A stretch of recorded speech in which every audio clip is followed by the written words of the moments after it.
President, Democrat Leader. I ask unanimous consent the quorum call be dismissed. Without objection. Okay. First, Mr. President, let me begin today by saying that my deepest prayers are with the families of the two pilots who were killed in terrible collision at LaGuardia Airport this morning. The video and audio of the collision were heart-wrenching. It's like a punch to the stomach when you listen to it. It leaves you gasping for air. I spoke with Chairwoman Hamidi of the National Transportation Safety Board, which has always done an outstanding job, impartial, in investigating these tragedies. And I spoke to her. I spoke to Chair Hamidi earlier today, and she told me the situation is under investigation. She told me that over 25 investigators are on their way to LaGuardia right now to get to the bottom of what happened. We owe it to those pilots and their families to find out exactly how this accident was permitted to happen. And I will remain in constant communication with Chair Hamidi and the NTSB, as well as local authorities as the investigation unfolds.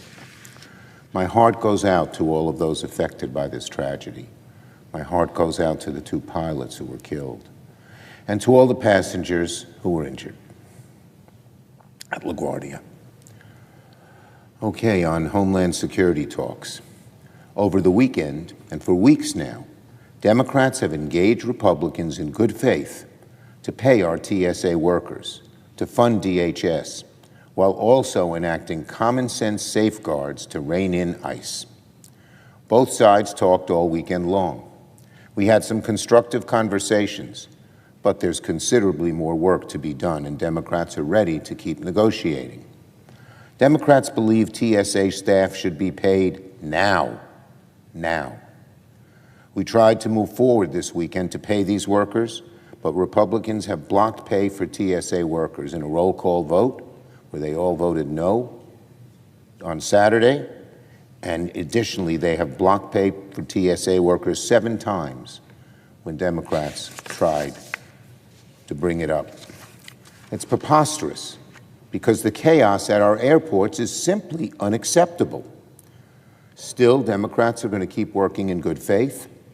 Donald Trump, meanwhile, is trying to sabotage negotiations, demanding that talks stop entirely until Congress passes the SAVE Act, a bill that has nothing to do with paying TSA workers and nothing to do with ending the shutdown.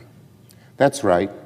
Donald Trump is now saying we'll pay TSA only after Congress passes voter suppression. What a ridiculous thing to do. What a callous thing to do. He doesn't give a damn about the American people. He cares about his own election. He thinks this SAVE Act, which isn't going to pass, will change how the election comes out, and he uses millions and millions of Americans as hostages. How can our Republican friends on the other side of the aisle go along with this? It stinks on its face. You don't need any deeper explanation. This morning, unfortunately, Trump doubled down in Memphis, saying explicitly as possible, he won't pay TSA workers and he won't end this shutdown until the SAVE Act is passed. Let's make it very clear. Donald Trump is the one standing in the way of paychecks for TSA workers with the ridiculous attempt to pass the SAVE Act. The SAVE Act, which would destroy a lot of what we know about democracy. The SAVE Act, which would disenfranchise 20 million American citizens, in all likelihood, from voting in the next election. The SAVE Act, which is designed to do, as Kirsty Noem said, to allow people to vote who we like how they vote, as opposed to others. Well, Donald Trump, your latest temper tantrum is not going to work. The SAVE Act does not have the votes to pass this chamber, and Democrats will fight it every step of the way. The SAVE Act has nothing to do with DHS, Homeland Security. It has nothing to do with TSA workers or making sure ICE follows the same rules as every other federal law enforcement agency in the country. Every other law enforcement agency uses warrants when they bust into, needs a warrant when they bust into your home. Every other law enforcement agency doesn't wear masks Trump and the Republicans are insisting that continue. And they're saying we're holding TSA workers and millions and millions of passengers hostage. And now all of a sudden, in addition to that, Trump says, I won't move forward unless we pass the SAVE Act, which isn't going to happen, Mr. Trump. It is not going to happen. Democrats' position has not changed. We want to pay TSA workers today. We're ready to meet with the White House today to keep talking.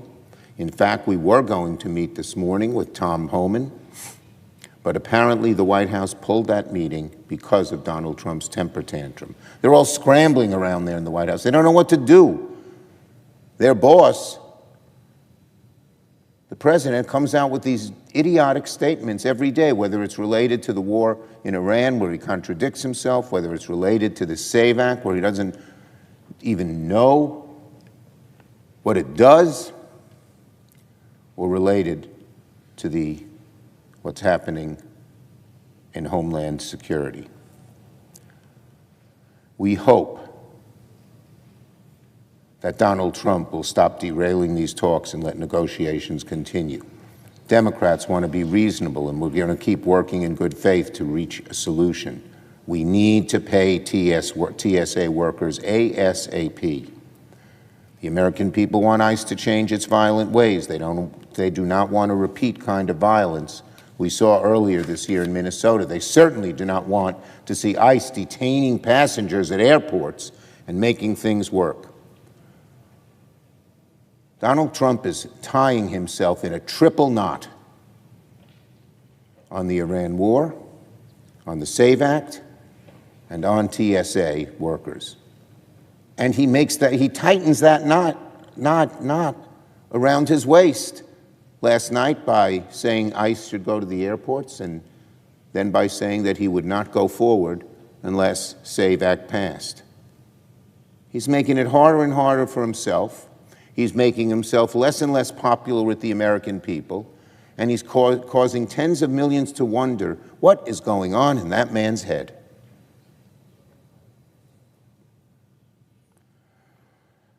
So that's the dilemma we all face, and it's the American people who suffer. They suffer at the airports. They suffer as gas prices go up because of the Iran war. They suffer because he's threatening their democracy. Now let me talk about ICE at the airports. This morning, Tom Homan from the Department of Homeland Security said ICE agents have arrived at 14 airports, New York, Chicago, Atlanta, Pittsburgh, elsewhere. Everywhere ICE goes, trouble follows. We've seen that.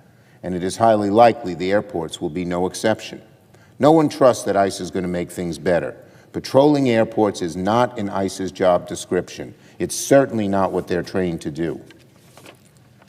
And let's be clear, ICE agents performing the work of TSA officers are not going to make our airports any safer. It's going to make them less safe because ICE agents aren't trained in airport security.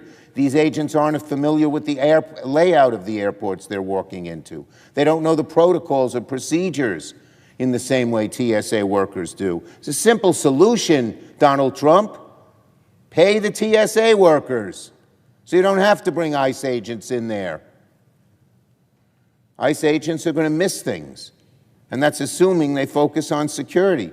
What if they do what they've done in other cities and start harassing travelers, asking to check papers, check their citizenship, detain them without due process, even if they are American citizens, just as we've seen them do for months now? And I wouldn't be surprised if Donald Trump and Stephen Miller would encourage them to do just that at the airport. In any case, ICE's mere presence is going to inflame the situation at these airports where tensions are already high. Every time a traveler walks to their gate or stands in line at security and sees an ICE agent lurking about, they're going to be reminded of Donald Trump's chaos. They're going to be reminded of Minneapolis. And they're going to think the chaos is now coming to my city too. So Donald Trump, the more you keep ICE agents at our airports, the more you will be reminding people of how much chaos and fear ICE has already caused. It's a terrible idea that could backfire on the country and on Donald Trump. Instead of trying to replace TSA workers with ICE agents, Trump should pay TSA workers right away, get Republicans to come to a deal before the chaos gets worse. Let me repeat that because it's so simple. Instead of trying to replace TSA workers with ICE agents, Donald Trump should simply pay TSA workers and get Republicans to come to a deal before the chaos gets even worse. On Iran, Donald Trump's war with Iran now enters its fourth week. There's no end in sight. Instead of giving the American people a clear plan for how to move forward, the President of the United States, the Commander-in-Chief, continues, unfortunately, to flail. Over the weekend, Trump threatened to destroy Iran's major power infrastructure if Iran did not come to the table. Then this morning, after all the bluster and all the threats, Trump appeared to retreat, suddenly claiming there are major points of agreement with the regime, even as Iran flatly denies it, and there are no diplomatic talks. What is going on here? This is not leadership from the Commander-in-Chief. He's either confused, lying, or both, and that's what always happens. Whatever pops into his head at the moment, he speaks. And 2 hours or 2 days later, if he has a totally contradictory thought, he says that one. That's not the way to solve our problems. That's not the way to get Iran to do what we want them to do. He must look like a flailing fool to many of them. A month ago, the national price of gasoline was $2.93 a gallon. Today it's $3.94, up roughly $1 in a month. Who is to blame? One man, Donald Trump.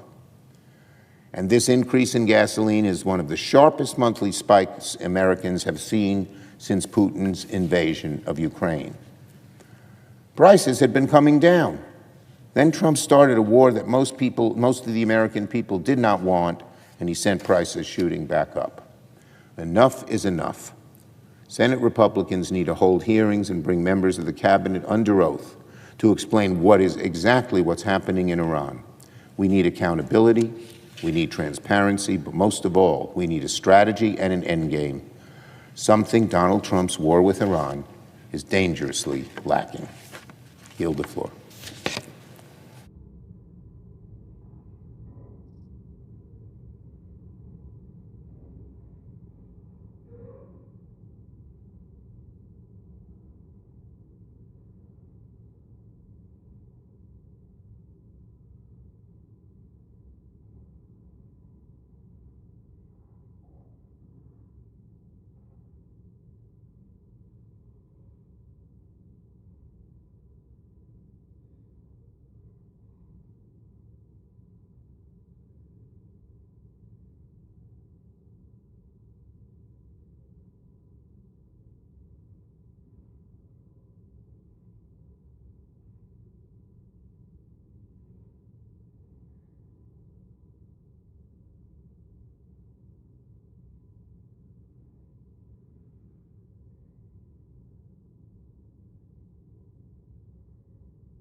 Mr. President, Democratic Whip.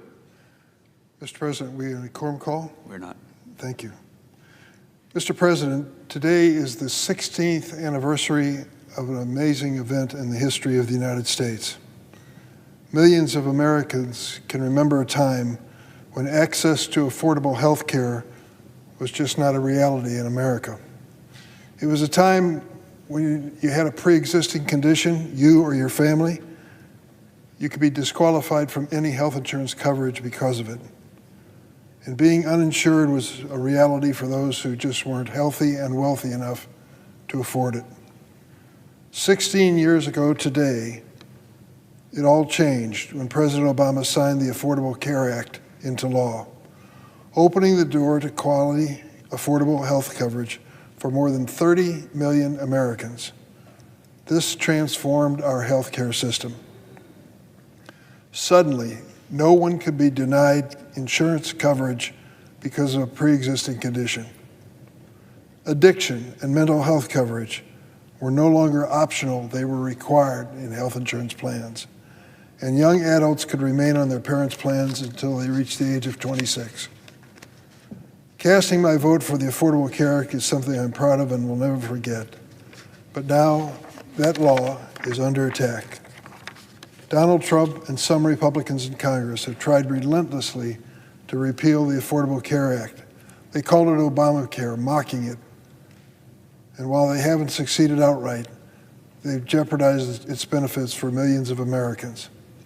Last summer, Republicans in the majority in Congress passed their so-called One Big Beautiful Bill, the Trump budget, which cut Medicaid by $1 trillion and slashed the Affordable Care Act by $300 billion, which will result in more than 10 million people in America losing their health insurance. Have you ever lived without health insurance with a family? Have you ever had a child who was sick and you had no health insurance? You'll never forget as long as you live. I've been there.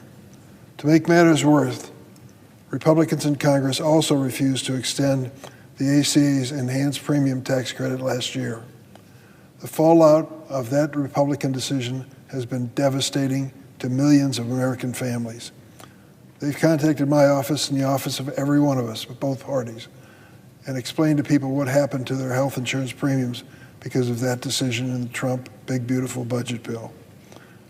Millions of Americans have had to forego insurance or watch their premiums double or triple. The peace of mind that the Affordable Care Act brought to millions of Americans is fading away, and we must build the momentum to reverse these cuts and address the shortcomings of our healthcare system. I want to work with my colleagues on both sides of the aisle to improve healthcare for everyone, but we need buy-in from our Republican colleagues to move forward, something they have refused to do to this point. Mr. President, on a separate subject, today the Senate will vote on the nomination of our colleague from Oklahoma, Senator Markwayne Mullin. If confirmed, he will serve as the next Secretary of the Department of Homeland Security. His predecessor, Secretary Kristi Noem, presided over a department that steamrolled civil rights and violated court orders to carry out Stephen Miller and the president's mass deportation campaign. In pursuit of that campaign, communities, including my city of Chicago, were terrorized by masked, militarized agents whose presence did not establish law and order that the president promised. Instead, indiscriminate violent roundups swept up citizens, legal residents, American citizens, people with no serious criminal record, not just the, quote, worst of the worst, which the president had promised. In the state of Minnesota, 2 American citizens were killed by these occupying paramilitary forces, the so-called ICE agents, simply for exercising their constitutional rights. Failure will be the defining feature of Secretary Noem's legacy at the Department of Homeland Security, but so too will be the lasting pain she inflicted across the country, which still bears the scars left by rogue federal immigration agents under her watch. While Secretary Noem may be gone, she ought not escape accountability for her actions. I have little hope that Attorney General Pam Bondi, weaponized Department of Justice, will pursue that accountability. But the statute of limitations for many of these crimes, including any deceptions before the Senate Judiciary Committee under oath early this month will exceed this president's last day in office. Senate Democrats have sought to rein in the lawlessness at DHS by recommending common sense measures that are broadly supported by the American people. Did you hear the White House announcement that they're going to take the ICE agents and send them to the airports to supplement the TSA? Well, the people with the TSA have said they're not trained to do our job. They can't read the X-ray machines. They're simply law enforcement agents of their own stripe. Interesting enough, too, they have announced that they will not be wearing masks in the airports of America. Thank goodness. So that traveling Americans and visitors to this country will not believe that this kind of justice really represents our country. We've tried to rein in the lawlessness of DHS by recommending common sense measures to change it. But unfortunately, the White House and some of my Republican colleagues have allowed TSA agents and the Coast Guard to go without pay. On 9 or 10 separate occasions in the last several weeks, we've come to the floor of the United States Senate, the Democrats, offering to fund the entire Department of Homeland Security, but for those 2 sections for ICE as well as CBP. We're going to fund the others, which would include TSA agents who've missed a paycheck. And each time a Republican senator has stood up and objected. If they would not object, the payment would be made. We'd catch up with the payroll of these people who are performing these valuable law enforcement functions. Same thing holds true for Coast Guard and FEMA and CISA. We're not asking for much. Democrats have said repeatedly that in the meantime, we'll work with the administration for new standards for ICE that are consistent with law enforcement across the United States. How many state troopers in your state wear masks when they stop people on the highway? None of them. So the demands that this ICE agencies should be treated differently than professional police forces across America just doesn't make sense. And we've said that while negotiations continue, we'll be prepared to fund the rest of DHS. Senate Republicans have blocked us in that effort 10 times, all while our chaos at our airports grow. Yesterday, the president reportedly rejected a bipartisan offer brought to him by the majority leader, the Republican leader of the Senate, which would fund all of the Department of Homeland Security except for ICE. President Trump wants Senate Republicans to hold DHS funding hostage until the Senate passes his Save America Act. I'll save my speech on that terrible bill for another day. Instead of taking the deal, the president announced via social media that he would deploy ICE agents to airports, as I mentioned earlier. That directive caught officials at ICE off guard, and they were forced to scramble to piece together some plan. This was just amusing of the president. He announced it, and now they have to try to make it work. In response, the flight attendants union said, the introduction of ICE agents into airports creates contradictory missions, as attempts to question passengers about immigration status may distract them from ensuring airport security. They continue, there's one solution that immediately solves a problem at our airports. Pay the people who are already trained to protect us today. I support that completely. We've tried 10 times on the floor of the Senate. I hope this week we'll try again. The people who are working at TSA deserve it. I agree, the people do not need more untrained ICE agents at this point. They need a paycheck to do their job. Against this background, Senate is considering whether Senator Mullin should assume his new role as DHS Secretary. The problems at DHS are larger than any one person, and I remain concerned my colleagues will not rein in their abuses. Senator Mullin has not criticized the department's past violence or tactics in the president's mass deportation campaign. He has issues with managing his temper, we've seen that, and he has virtually no experience with DHS, a sprawling agency that employs hundreds of thousands of people. I cannot look in the eyes of my constituent, Miramar Martinez, an American citizen who was labeled a domestic terrorist after being brutally shot 5 times on Kedzie Avenue in Chicago, Illinois, by a masked Border Patrol agent. It was an outrage. It is a miracle that she survived. Or Leah, the high school student from the North Lawndale High School, who has spoken out against immigration raids after her community was tear gassed and her friends and neighbors arrested by a masked ICE and Border Patrol agent. Leah is an American citizen. I cannot turn to them and promise to hold this administration to account on voting to install someone who might be another yes man who only enable this president to continue. For these reasons, I will not support Senator Mullin's confirmation to lead the Department of Homeland Security, and I yield the floor.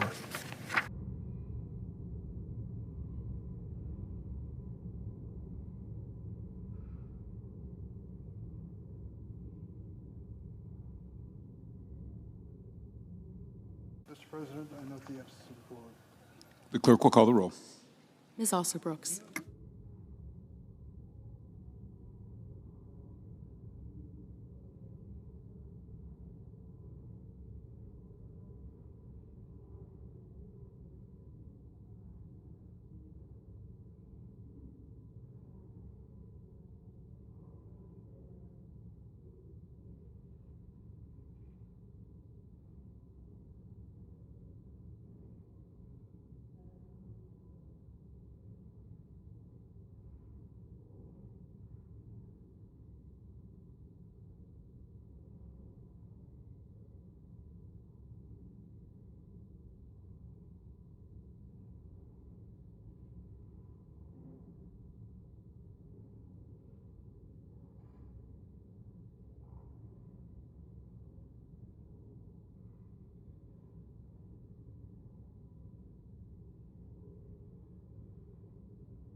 Senator from Texas. President, are we in a quorum call? Yes, I'd ask consent that the quorum call be dispensed with. without objection. Mr. President, this week we kick off the 2026 Major League Baseball season. While fans across the country will once again enjoy cheering on the Texas Rangers and the Houston Astros, I'm reminded of the wise words of one of the great legends of America's pastime. Baseball Hall of Fame legend Babe Ruth once said, "It's hard to beat a person who never gives up." For several days now, the Senate's been debating and considering the Save America Act. This bill would simply require individuals to present proof of U.S. citizenship when registering to vote, as well as photo identification before voting in a federal election. To show how far the Democrats have gone in opposing common sense measures, one of the amendments to this bill was one that would counter Democrats' dangerous and radical gender ideology by prohibiting men from competing in women's sports. Our Democratic colleagues should be embarrassed by their opposition, but of course they're not. And they did not agree. Poll after poll shows that Americans are strongly opposed to men competing in women's sports. And Republicans will not give up on this issue. And the American people are with us. And we also will not waver on our support for the Save America Act because it will secure the nation's elections. Voter ID is just common sense. We all know that. In this country, you need an ID for almost everything you do, from boarding a plane to entering a federal building to buying a beer, renting a car, opening a bank account, renting a hotel room. Presenting an ID is a facet of almost every aspect of our daily lives. So why should it be prohibited in terms of exercising one of the most important prerogatives that American citizens can perform, which is casting their ballot? There's simply no rational explanation for why Democrats are against this. Of course, trying to think, what possible reason could they have? One is, of course, the most obvious, which is Trump derangement syndrome. Democrats have made it their mission to deny, refute, and obstruct every single policy put forward by President Trump, simply because he supports it. If President Trump supports it, they oppose it. Of course, they won't put it in those terms. Instead, they falsely claim that the Save America Act will disenfranchise voters. Well, it's a fascinating thing to me that we're anywhere from 70 to 80% of people who are polled say they support the requirement for a photo ID. So I suppose by logic, based on the Democrats' position, is that 70 to 80% of the people polled are for disenfranchising themselves. Well, obviously that makes no sense whatsoever. Earlier this week, Minority Leader Senator Schumer said the SAVE Act is not about election integrity, it is voter suppression. Plain and simple. Well, it's really interesting. You know, we have videos of then Representative Schumer, who said 30 years ago, he said, one way to prove you're a bona fide person who can have a job is to ask for a driver's license and a Social Security card. So my question to Senator Schumer is this: which is true and which is false? Both statements cannot be true. It seems that Senator Schumer is of two minds on this topic, depending on his political expediency. But we all know what's going on. We all know what's going on. The fact is, Democrats are masquerading their opposition to President Trump as voter suppression.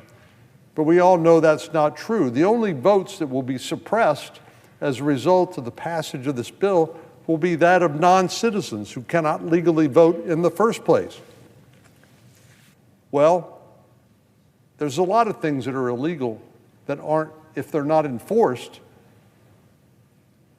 then that deterrence will not occur. That accountability will not occur. So let me set the record straight. The only votes that will be suppressed by the Save America Act are those of non-citizens or illegal aliens. So one other theory I've heard suggested is 4 years President Biden had open border policies, letting literally millions of people into the country, many of whom we don't know where they are or what they are doing. Occasionally we find out when they commit criminal acts against innocent American citizens. But now that President Biden has opened the borders, and what we are attempting to do is make sure that only American citizens get to vote, Democrats are opposed.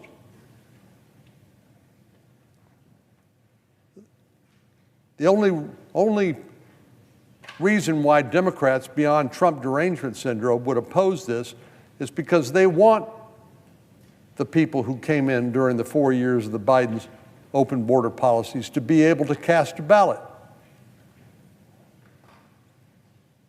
If anything, voter ID empowers Americans to vote and protects the integrity of the voting process, because every illegitimate vote that's cast undermines and dilutes legitimate voters' ballot. And by requiring voter ID, it will give people greater trust in our elections and faith in the outcomes. We need to restore the public trust in our institutions, including elections. And the more people believe that our elections are free and fair, the more they will participate in those elections, something we should all want. President Abraham Lincoln famously laid out his vision for our nation in the Gettysburg Address when he talked about a government of the people, by the people, and for the people. Well, what he was talking about was government by American citizens, people who are legitimately casting their ballot, and no one else. And nowhere do these words read truer than at the ballot box, where the American people cast their vote and make their voice heard. This, of course, is how our democracy works, and it hinges on the belief that elections are free and fair and secure and ensure a peaceful transition of power.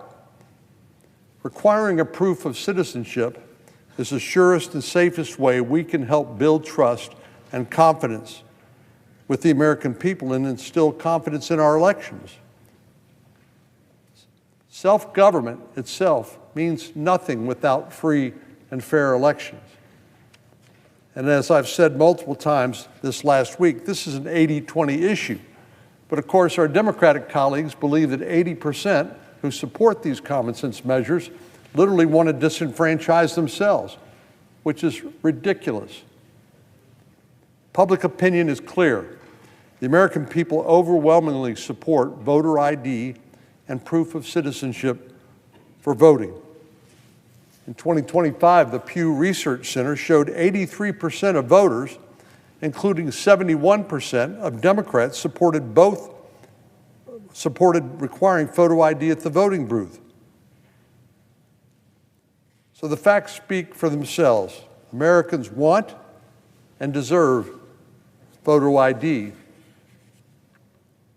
We'll continue to fight to pass the Save America Act and deliver on the mandate given to us by the American people. Mr. President, on another matter later today, we'll be voting on the confirmation of Senator Mullin as Secretary of the Department of Homeland Security. In the Senate, Markwayne has been a conservative warrior with a proven track record of supporting the American First agenda and President Trump. He's been dogged in advocating for the good of his home state of Oklahoma, and I have every confidence he will carry out the same spirit of zeal and unwavering determination in his new role overseeing the Department of Homeland Security. As Democrats continue to hold funding for this agency hostage, we need a strong hand at the helm more than ever. We know that what the Democrats are doing in blocking the payment of appropriations for the Department of Homeland Security is endangering public safety in a number of ways. First, at the airports, where our TSA agents are overwhelmed and are not being paid. They've now missed 2 paychecks. This is a basic security measure put in place after 9/11, after the terrorist attacks of 9/11. And we know one component of ICE is the Homeland Security investigations, which works hand in hand with the FBI to investigate domestic terrorism attacks. And so literally, by not funding Homeland Security investigations, Democrats are making it more likely, not less likely, that we'll have a successful terrorist attack on our home soil. We also know that the TSA agents had nothing to do with the differences that separate Democrats and Republicans here. In fact, their complaint is with ICE because, again, they're the open borders policy. They don't want immigration laws enforced, and so they're going to do everything they can to block funding for immigration and customs enforcement, but that also includes Homeland Security investigations. And they come out here and they offer unanimous consent requests saying, oh, we'll pay for the salaries of the Transportation Security Agency, but we won't pay to support the rest of the functions of the Department of Homeland Security, including support for FEMA, the Federal Emergency Management Agency, for the Coast Guard, and for ICE. The irony is we already passed funding for ICE in the One Big Beautiful Bill, so their blockade of the funding for the Department of Homeland Security is not going to have an immediate impact on ICE. But it does demonstrate how out of touch and how extreme the Democrats have become in their opposition to common sense measures that protect public safety. It's inexcusable to have the Department of Homeland Security, the very agency whose duty it is to protect and defend the homeland, shut down amidst all this chaos. At a time when global tensions are rising and the threat landscape is even more perilous, we can't afford to play politics with the safety and security of the American people. It's time for this to end. It's past time for this to end. This is not how the Senate is supposed to work. And this certainly isn't what my constituents in Texas nor any American deserves. So my hope is that the negotiations that are ongoing right now will be fruitful immediately, and that we will reopen the Department of Homeland Security, not for the good of any political party, but for the good of the American people. Mr. President, I yield the floor.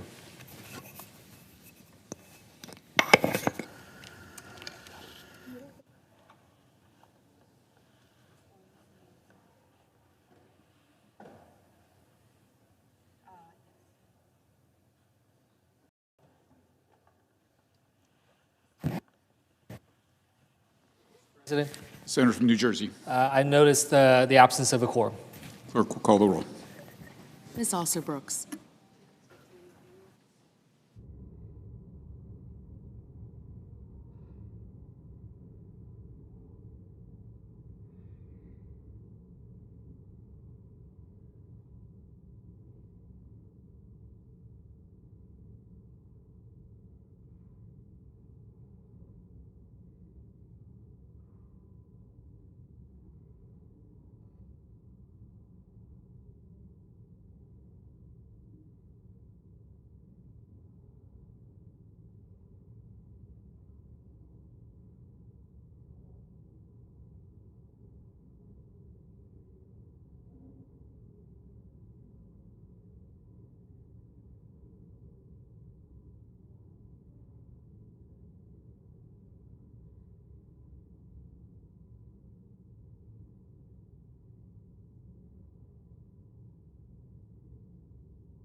Senator from Michigan.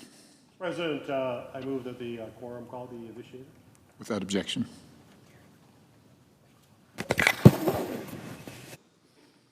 Mr. President, in just a little over a year since taking office, the Trump administration and the Department of Homeland Security have completely broken trust with the American people. In the last year, President Trump has made sweeping cuts to programs and personnel at the department, undermining key missions from counterterrorism and cybersecurity protections to assistance following national disasters. These actions are putting the safety and the security of Americans at risk at a time when many of the threats the department was created to address, like terrorism and cyber attacks, are on the rise because of the president's war in Iran. These cuts to critical national security missions have all been at the expense of the Trump administration's singular focus on indiscriminate immigration enforcement that has led to serious disruptions in communities all across our country. It was only 2 months ago when the country watched in horror as 2 U.S. citizens, Alex Preddy and Renee Good, were killed by Homeland Security law enforcement officers. We saw with our own eyes how officers have routinely deployed tear gas and pepper spray against Americans who were simply exercising their First Amendment rights. Secretary Noem's leadership at the department has been a disaster, and Americans want to see a course correction. But I'm not convinced that one change in leadership is enough to right the ship. President Trump and advisors like Stephen Miller are continuing to drive so much of the chaos at the Department of Homeland Security. When the president nominated Senator Mullin to lead the department, I came into the process with an open mind. However, I do not believe that he is the right person for the job. We need a secretary who has a clear understanding of the department's many different missions and a keen awareness of the challenges that the department faces. We need a secretary who's a steady leader, who won't rush to judgment without having all the facts, and who won't add fuel to the fire when there is a crisis. At a time when political violence is rising, we need a secretary who will condemn violence, not encourage it. And we need a secretary who can be trusted to be transparent and open with information to both Congress and the American people, especially when an emergency strikes. Unfortunately, I have not seen the nominee exhibit these desperately needed characteristics in his confirmation process.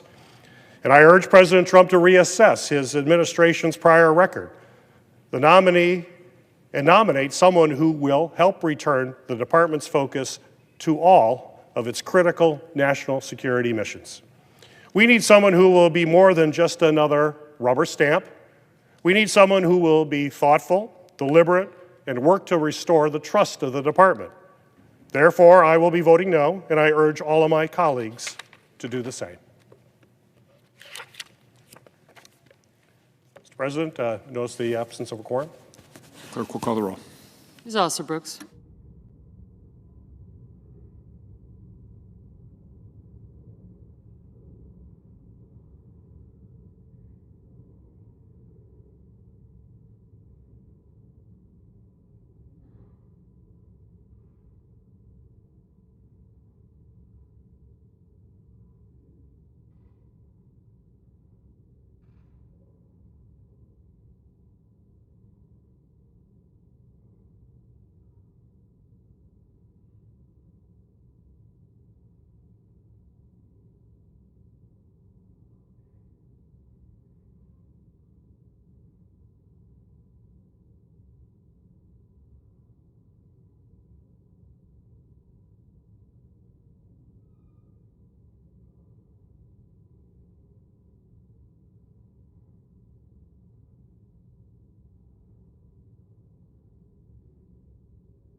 Chair recognizes the senator from Nevada. Mr. President, I ask that the quorum call be dispensed with. Without objection. Thank you. Mr. President, as we enter spring and schools across the nation approach their spring breaks, millions of families will soon be traveling. They'll be relying on our airports to travel, to visit family, to go on vacation. But unfortunately, they'll be met with longer lines because Washington Republicans refuse to pay our TSA agents. That's right. The Department of Homeland Security is currently without funding because Washington Republicans would rather see it shut down than pass common sense, just common sense guardrails on ICE. In fact, every Senate Republican present voted just this past weekend against paying our TSA agents. As a result, the American people are paying the price. And when TSA staffing levels drop because officers aren't getting paid, wait times at airport security checkpoints, well, they stretch longer and longer. This doesn't just inconvenience travelers. It undermines security and directly threatens jobs and businesses and livelihoods. And the situation is so dire at our airports that the Trump administration is going to send untrained ICE agents to our airports, untrained ICE agents, to try to do the job of our highly trained TSA agents. That's why I rise yet again with a simple, practical proposal to pay hard-working TSA agents, pay them right now. They deserve it. If we cannot move forward with funding for the entire Department of Homeland Security, we should at least be able to come together on this. The Trump administration and Senate leadership are having ongoing negotiations on the guardrails on ICE, and TSA officers should not be caught in the middle of that fight. So today I'm asking my colleagues to take just a simple step, pass my legislation right now to pay TSA workers so that commercial air travel remains safe and functional. And let me say this, claiming that you will not agree to pay TSA agents because this bill doesn't fund the entire department, well, it's frankly just an excuse. Because if Washington Republicans truly believe that, then why did they agree to literally fund everything else in our government except for DHS?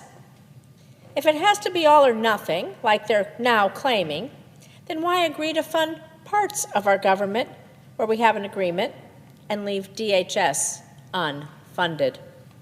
I can tell you why, because they know it's the right thing to do. They know that other government employees should not be penalized for the president's mass deportation agenda. And that's exactly why we're asking for this today. Don't penalize TSA and the traveling public for the fact that you refuse to rein on ICE and have them be held accountable, have them be trained, transparent, and accountable like every other law enforcement agent in this country. And so, as if in legislative session, and notwithstanding Rule 22, I ask unanimous consent that the Senate proceed to the immediate consideration of calendar number 362 S4127, that the bill be considered read a third time and passed, and that the motion to reconsider be considered made and laid upon the table. Is there an objection? Mr. President, Chair recognizes the senator from Kansas. reserving the right to reject. Mr. President, my colleague from Nevada asked this floor to fund TSA. She and her colleagues have voted against TSA funding at least 5, if not 6 times over the past several weeks. Republicans have voted to fund TSA, to fund all of DHS. So this just seems a bit hypocritical, I guess. As I think about the situation here, I would ask my colleague, why did it take Democrats 30 days to come to the table and discuss this issue with Republicans? 30 days. And then we started negotiations. There were some talks on Thursday and Friday between leaders of both parties. And then over the weekend, the Democrats refused to continue those discussions. Why? Was it because they wanted to go home? Well, look, we all wanted to go home. TSA officers would like to have a paycheck as well. So it's just lost. It's not lost on me. How in the world could we sit here and try to ask us to fund TSA when Republicans have consistently voted to fund DHS? This is now the 37th day of the shutdown. Remember, DHS was formed out of the ashes of September the 11th, when we took 22 agencies and brought them together. That there was maybe some information missed that wasn't shared in September 11th, maybe that day never happens. So why would we start breaking up these agencies now and break up their funding? That we're a more secure country when we fund all of DHS, not just a part of it. So again, Republicans have voted to fund TSA at least 6 times in the past 2 weeks, and Democrats have voted at least 6 times to not fund TSA. Mr. President, therefore, I ask that the Senator modify their request so that the Senate proceed to the immediate consideration of calendar number 156, H.R. 4553. I further ask that the substitute amendment at the desk be considered and agreed to. The bill as amended be considered, read a 3rd time and passed, and that the motions to reconsider be considered, made, and laid upon the table. Mr. President, Does the senator so modify their request? I reserve the right to object. Senator from Nevada. Thank you. I think we can all agree that it would be better to fund DHS as a whole instead of piecemeal, but you won't agree to common sense reforms. In fact, the President himself has said this weekend that he will not agree to any reform or funding DHS. He's holding other bills hostage. So it is on the President's desk. The President is clearly interjected himself in this by putting ICE in our airports where we can fund the entire Department of Homeland Security, continue the discussions on ICE that are going back and forth with the President and his team and leadership, and be done with it. And in the meantime, if we pass my piece for right now, we can at least pass TSA. But the President has interjected himself again. He doesn't want guardrails, and so I want to just at least prevent those TSA agents from missing another paycheck in the meantime, get ICE out of our airports, and therefore I object. Objection is heard. Is there an objection to the original? I'm done. I object. One more time. Objection is heard. I recognize the senator from Nevada. You know, I find this really disappointing. Paying our hardworking TSA officers shouldn't be controversial. It's not partisan. The funding isn't controversial. People in my state and every state waiting 3 hours, maybe more than that. They're missing their flights. And everyone here has the power to do something about it. My Republican colleagues have the power to do something about it. They don't have to wait for the President. So if Washington Republicans, my Senate colleagues, really want to do what's right by their constituents, by the TSA workers, you would have passed my bill to pay TSA officers instead of punishing them and the American people because of your inaction. I yield the floor.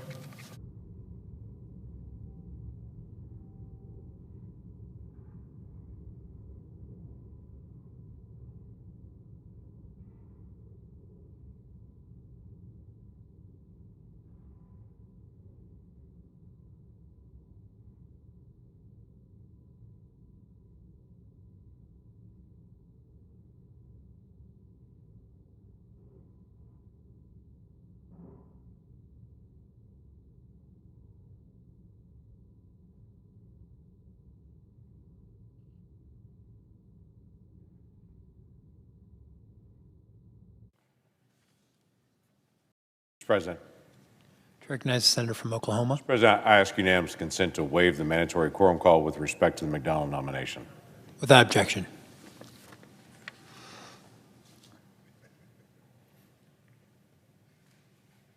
Mr. President, we're talking again about the SAVE Act.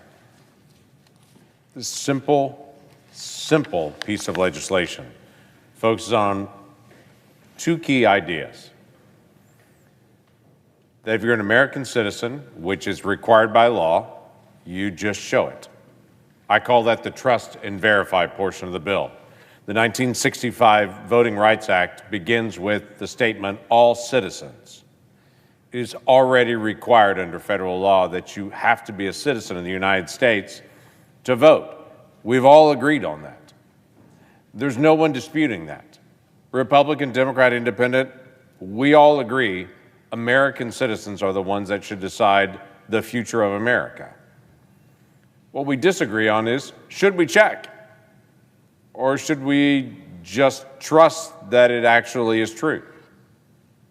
I've shared in this body before that in Oklahoma, we passed a statute several years ago saying that if you go to jury duty and you tell a judge, I'm not eligible to be able to serve on a jury because I'm not a citizen in the United States, in Oklahoma, we then check to see if you're registered to vote. And we found quite a few folks that tell a judge, I'm not a citizen, but told the election board, I want to vote anyway.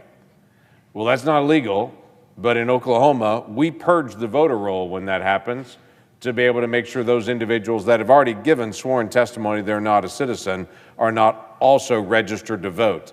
That's not true everywhere across the country. Lots of folks just say, we just trust, but we never verify. We actually don't clean up the voter roll at all. There are some states that it's really fascinating to me, like Arizona. Arizona has a state law in place right now that says every person that registers to vote must also prove their citizenship. This already exists right now. New Hampshire has a law that says every person that registers to vote has to show they're a citizen. This is not crazy policy. This is already happening in some of our states right now, that they have to be able to show they're a citizen. In Arizona, though, it's a very interesting thing. In Arizona, you can register to vote for a state election or a county election, and you've got to be a citizen. But if you want to vote for a federal election, you don't have to show that you're a citizen. You want to talk backwards.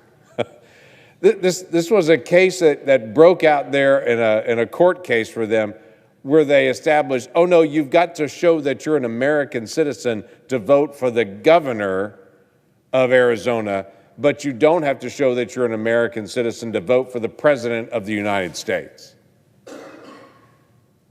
If we can figure out how to be able to do registration, to be able to protect the rights of individuals in Arizona, to be able to vote for their governor if they're an American citizen, surely we can do this all over the country.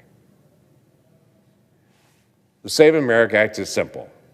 It just says it's already the law that you have to be an American citizen to vote. Let's just verify it. The state of New Hampshire is not trying to limit the number of people voting. They're just following federal law. Then the second part of it, pretty simple. You have to show ID to vote. Now, 36 states already have this requirement. Let me just run through what this means. There are already 36 states that say you have to show an ID. Now, some of them are very narrow that they say you've got to have a specific type of photo ID on that. That's Arkansas. That's Georgia, Indiana, Kansas, Mississippi, Montana, Nebraska, Ohio, Tennessee, Wisconsin. They all have in their state law, you've got to have a certain type of photo ID to actually qualify you to be able to show up and to be able to vote. Multiple other states have some other limitation where it's a photo ID may be preferred, but they can also bring other IDs. That's Arizona, North Dakota, Utah, Wyoming, Alabama, Florida, Idaho, Iowa, Kentucky, Louisiana, Michigan, Missouri, New Hampshire, North Carolina, Rhode Island, South Carolina, South Dakota, Texas, Washington State, West Virginia, Alaska, Colorado, Connecticut, Delaware, Hawaii, Oklahoma, Virginia, and Pennsylvania. This doesn't seem very controversial to me If you're keeping count on fingers and toes, you ran out a while ago. It's 36 states.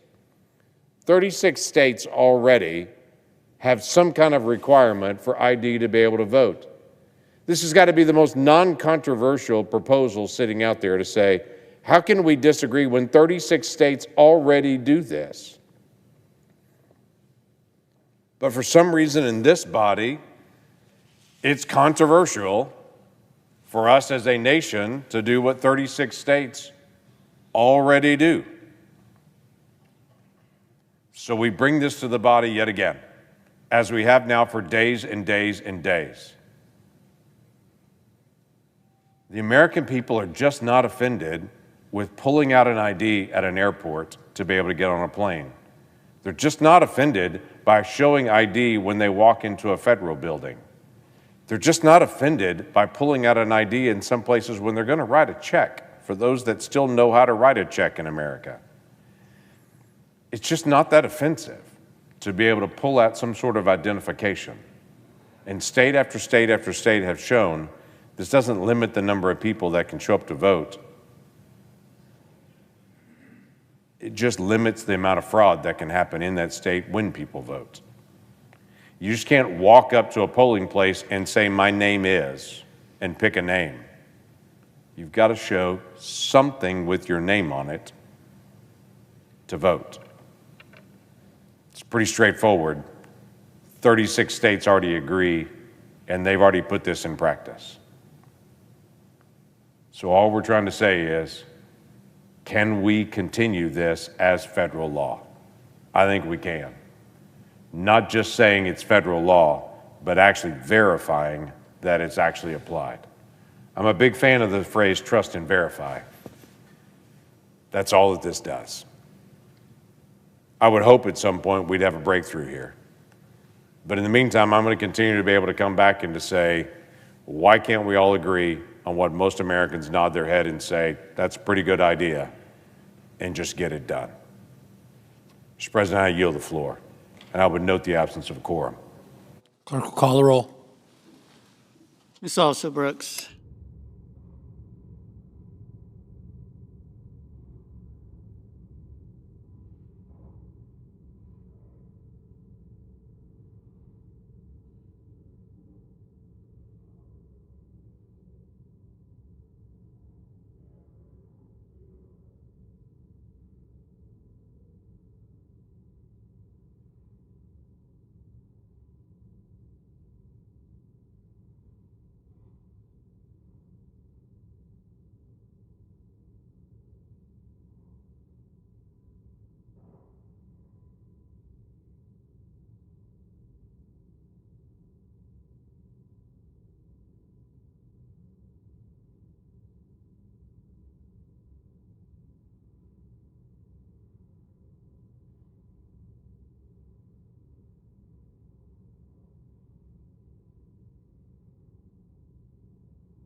Mr. President, Chair Eknes, Senator from Georgia.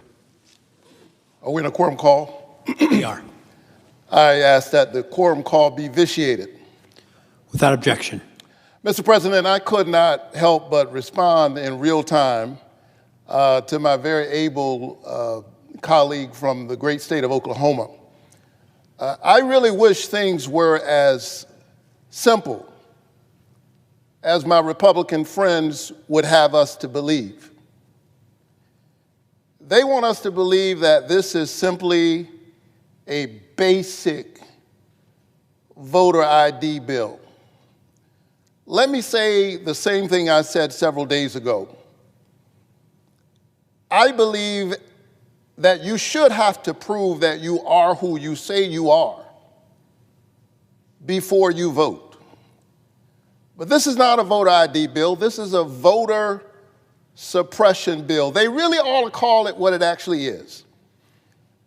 They ought to rename this bill, "Your driver's license is not enough to register bill."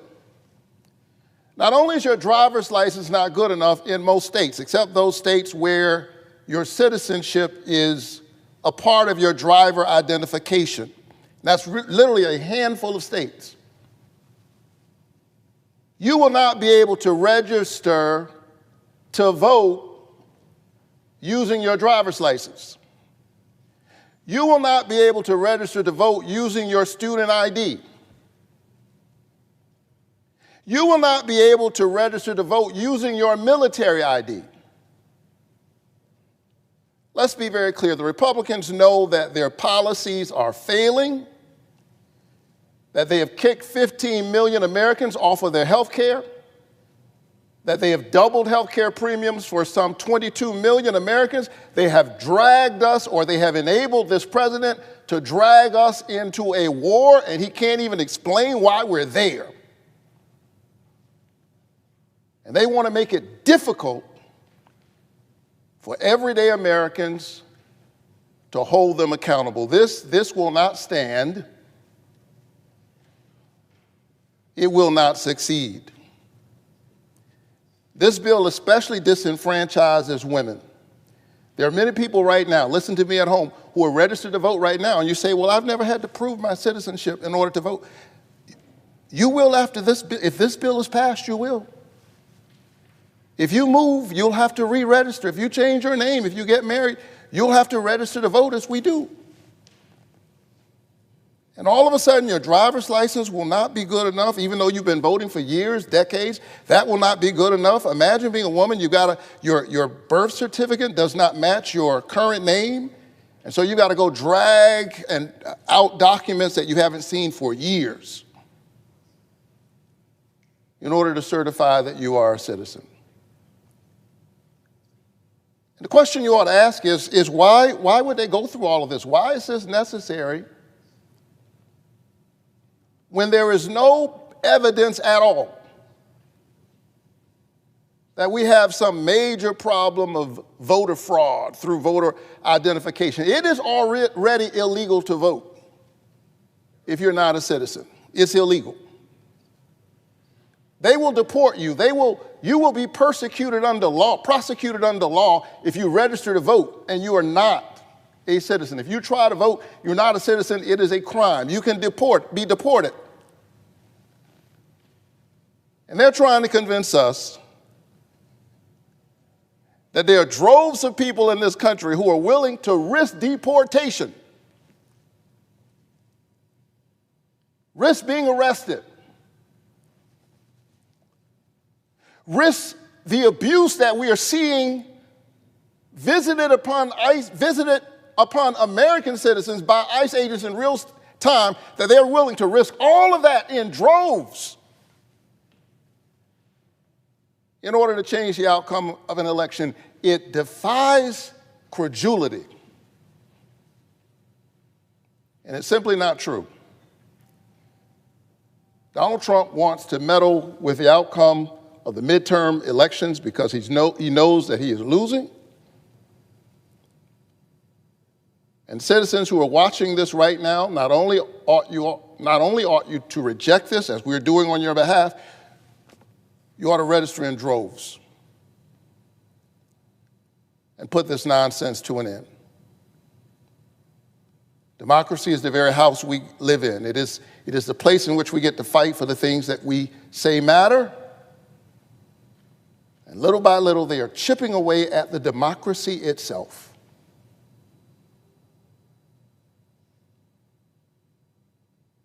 Let the people speak. Let people cast their votes without having to jump over all kinds of unnecessary barriers. Why would you disenfranchise hundreds of thousands, millions of Americans while chasing a problem that does not exist? Why are you so afraid of the voices of the people? I ask my friends on the other side of the aisle. The most powerful words in a democracy are, "The people have spoken." And we must ensure that no voter suppression bill prevents them from speaking. I yield the floor.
To recognize the senator from Florida. Mr. President, I, like you, I know, are incredibly frustrated at the lack of funding to one of our most important agencies in the nation, the Department of Homeland Security.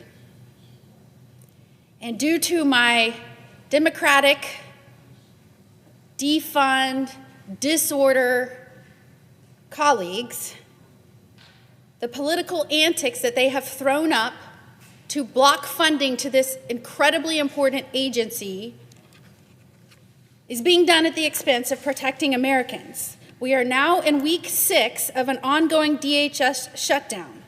And while our country is actively fighting an adversary in the Middle East, it leaves our homeland vulnerable to attacks.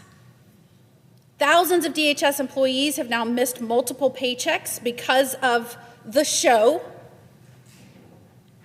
And at the same time, security efforts around the Capitol are being increased. So Democrats get to hide here in Washington, in the Capitol, safe and sound, while blocking funding to individuals around the nation who can help protect Americans and keep our country secure. Let's not fool ourselves. Floridians, Americans alike know that my colleagues on the other side of the aisle are pushing a shutdown of DHS funding because they don't want a secure border. They don't want to remove people here that are here illegally and committing crimes. They've done everything they can to work against that. This shutdown is about way more than what they profess it to be. This is about blasting apart the security structure President Trump has rebuilt after Biden destroyed the border. For 4 long years, we watched as the previous administration disregarded the law and sowed chaos and destruction at our southern border, allowing a historic surge, some say up to 20 million people, many unvetted, to pour into this country. The shutdown has been dragging on so long because my colleagues on the Democratic side of the aisle cannot stand that the border is now secure again and DHS is doing its job. They cannot stand that the border isn't wide open. They can't stand that unmitigated illegal immigration has been halted. And because of this, they are throwing a temper tantrum, disguising this shutdown as anything other than what it is, and that is a mission to defund police. Under Biden's watch, approximately anywhere from 11 million to 20 million people flooded into this country. Narco-terrorist cartels were enabled to bring massive amounts of deadly substances like fentanyl into our neighborhoods. It killed hundreds of thousands of Americans. As the Attorney General in Florida, I was among the first to call attention to the disregard of law and fought in court against the massive security breaches and showed a spotlight on how Biden and his administration disregarded their duty and put us all at risk. And I took legal action to force them to simply follow the law and stop releasing dangerous people and violent offenders into our country. That once wide open border was closed by Trump. It is closed. On day 1, he took unprecedented actions to close the border and started enforcing the law again. He took action against the drug cartels and the flow of fentanyl and other dangerous drugs to keep our communities safe. Under President Trump, DHS provided the most secure border in American history. It's such a stark difference of what the border looked like under the Biden years to what it looks like today. In fact, during the last month of the Biden administration, every single month saw more than 100,000 illegal immigrant encounters at the southwest border. At the peak of the disaster, they saw upwards of 300,000 encounters a month. And we know approximately 85% of those immigrants apprehended at the border were released into our interior. And the judge who sided with Florida's lawsuit when I took Biden to court and stood up against the illegal actions of his radical administration, that judge who sided with Florida said it best, and I quote, "Biden turned the southwest border into little more than a speed bump." Little more than a speed bump. And then the American people fought back and elected President Donald Trump. Speed bump met the wall. On day one, Trump ended catch and release, and we saw 10 straight months of 0 releases. 0. Compared to its peak in 1 month by Biden, 300,000. Total border apprehensions under the Trump administration's first year in office were lower than a single average month under the Biden administration. In addition to the millions of unvetted illegal immigrants Biden let into our country, according to at least one recent report that shockingly the mainstream media isn't reporting, they allowed 18,000 known or suspected terrorists into the United States. This opens up our country to dangerous attacks from within. And the current DHS shutdown is affecting President Trump's effort to get the unprecedented number of undocumented immigrants that may be a threat to this nation and to our people out.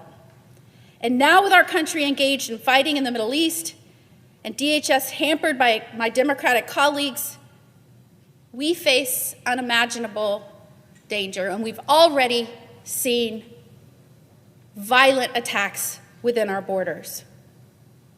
In fact, DHS recently issued a memo warning Americans to be on guard against potential cyber or other violent attacks. Those attacks are already here.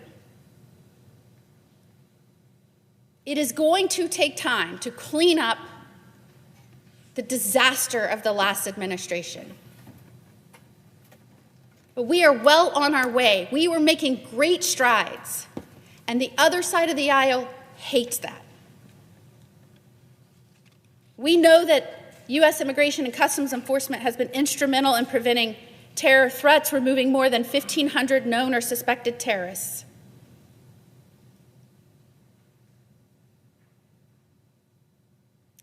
One of the saddest things that I think we learned after the last administration, and certainly as a mother, not just as Florida's Attorney General, but as a mother, we watched as hundreds of thousands of unaccompanied minors were trafficked across the border by cartels, and then the Biden administration took the last step, shipped them all over the country. From a grand jury investigation, we know that some were put with people they didn't even know. One ended up at a strip club, one ended up in an empty lot. We know many went into trafficking. It's the saddest thing imaginable for a child. Too many of these children were exploited and abused before, during, and after they came across that border with cartel members. All told, it's estimated that the Biden administration lost more than 450,000 children. Today, it's a different story. Under President Trump, DHS and the Department of Health and Human Services have located 145,000 of those unaccompanied children that the Biden administration lost. The American people expressed their will when they said, Trump is now our president. We want to secure our nation. They wanted to secure our border.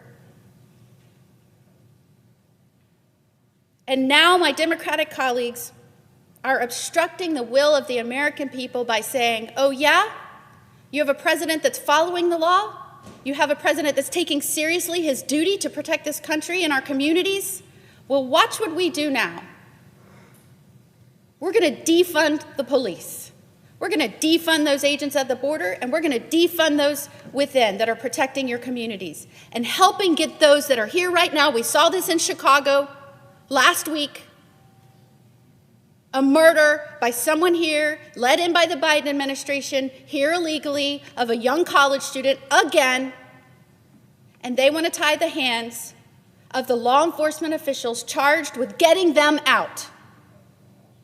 That is nothing more than defunding the police that have taken oaths to protect you and your family. Someone needs to remind my colleagues across the aisle that the American people are our bosses.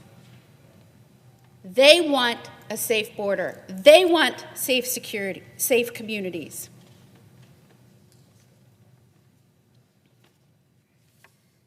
The shutdown of DHS has gone on long enough. We're in our 38th day. People are going without paychecks. People that are doing very important jobs, like our TSA officers, like our law enforcement officers, like our personnel at the border, thousands that are charged with keeping this country safe. And every day, the Democrats on the other side of the aisle put politics above people. They show where their allegiances lie. I, for one, know who I'm for. I'm for the American people. I'm for the people that wear a badge and keep us safe.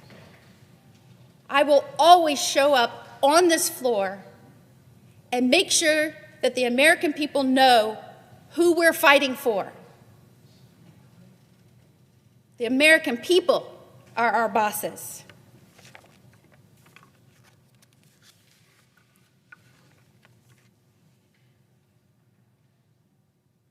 It's time we stand up for this country and for its people and put it first.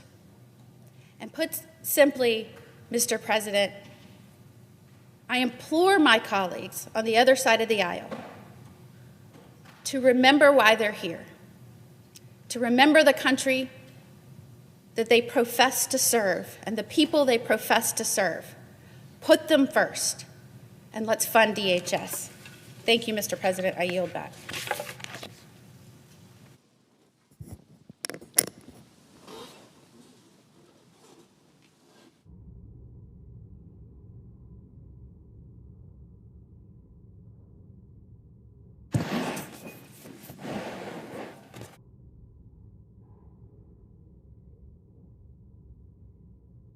Mr. President. Chair recognizes the Senator from Massachusetts. Thank you, Mr. President. Mr. President, I rise today to defend the heartbeat of our democracy, and that is, and always will be, the right to vote. From the first National Women's Rights Convention held in 1849 in Worcester, Massachusetts, to the Selma to Montgomery marches in 1965, Americans have been mobilizing and marching and chanting and fighting for generations to protect the right to vote, which is the most cherished right. And it is now under relentless attack by the Trump administration and the MAGA Republicans who sit right across the aisle here on the floor of the United States Senate. And that's why we are here today, because when you can't win by the rules, you have to sabotage. You have to manipulate the game. That's what this bill is all about. It's not the Save America Act. It's the Save Their Asses Act, because the American public is rising up in revolution against higher health care costs, higher gasoline prices, higher home heating oil prices, higher prices for everything on Main Street because of the sales tax called a tariff, which is being imposed upon all those goods. That's what they're afraid of, because they know that the voters are coming with pitchforks towards them this November, and they have to do something about it. So they call it the SAVE Act. But if there was a Section 5 of the Federal Trade Commission Unfair and Deceptive Act provision here, and it was applied properly, it would be called the Steal Act. The Steal the Election of 2026 Act. That's what they are doing on the Republican side. That's what they are trying to perpetrate upon the American people, upon our elections. They have to manipulate our elections through voter suppression, disenfranchisement, unconstitutional tactics to win in 2026 and in 2028 and beyond. As Trump says, they'll win every election if they can pass the SAVE Act. They won't have to worry anymore. And why is that? Because it's a craven effort to turn back the clock, institute a new modern-day Jim Crow, and take away the one right central to our democracy, and that is the right to vote. This legislation is dangerous, it is anti-democratic, and it is wrong. The Save America Act would impose unnecessary and overly restrictive voter ID requirements.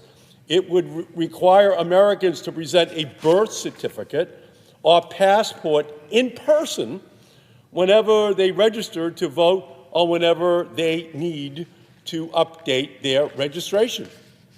There's tens of millions of Americans without passports. There are tens of millions of Americans who don't have a birth certificate on them at all times.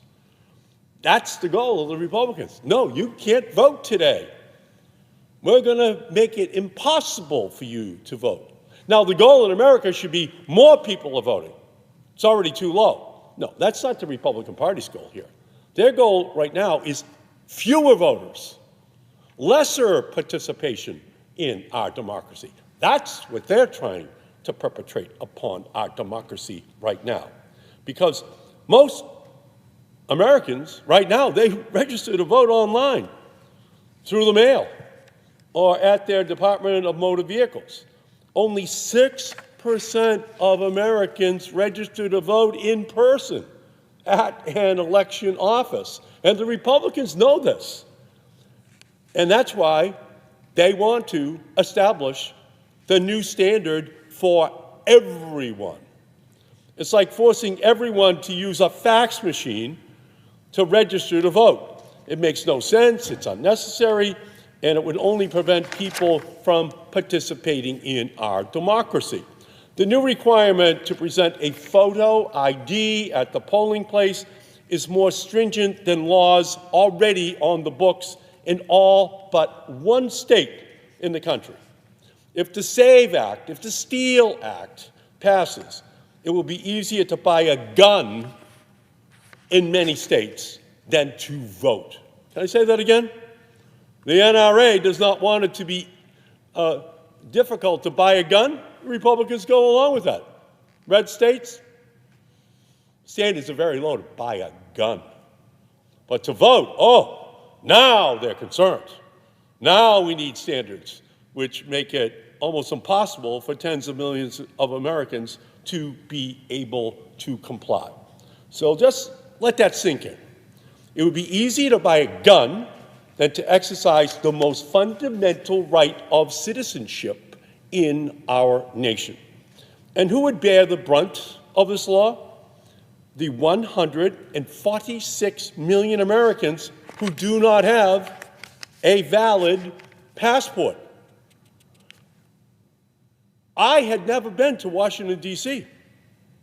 before I was elected to the United States Congress. My father drove a truck for the Hood Milk Company. I ran when I was 29 years old for the United States Congress.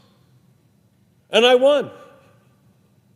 And my first visit to Washington was to be sworn in as a member of the United States Congress when I was 30 years old. I not only had not been to Washington, I had never been any place outside of our country. I didn't have a passport, and I was a United States congressman. Well, ladies and gentlemen, here's a bulletin for you. 146 million Americans do not have a valid passport.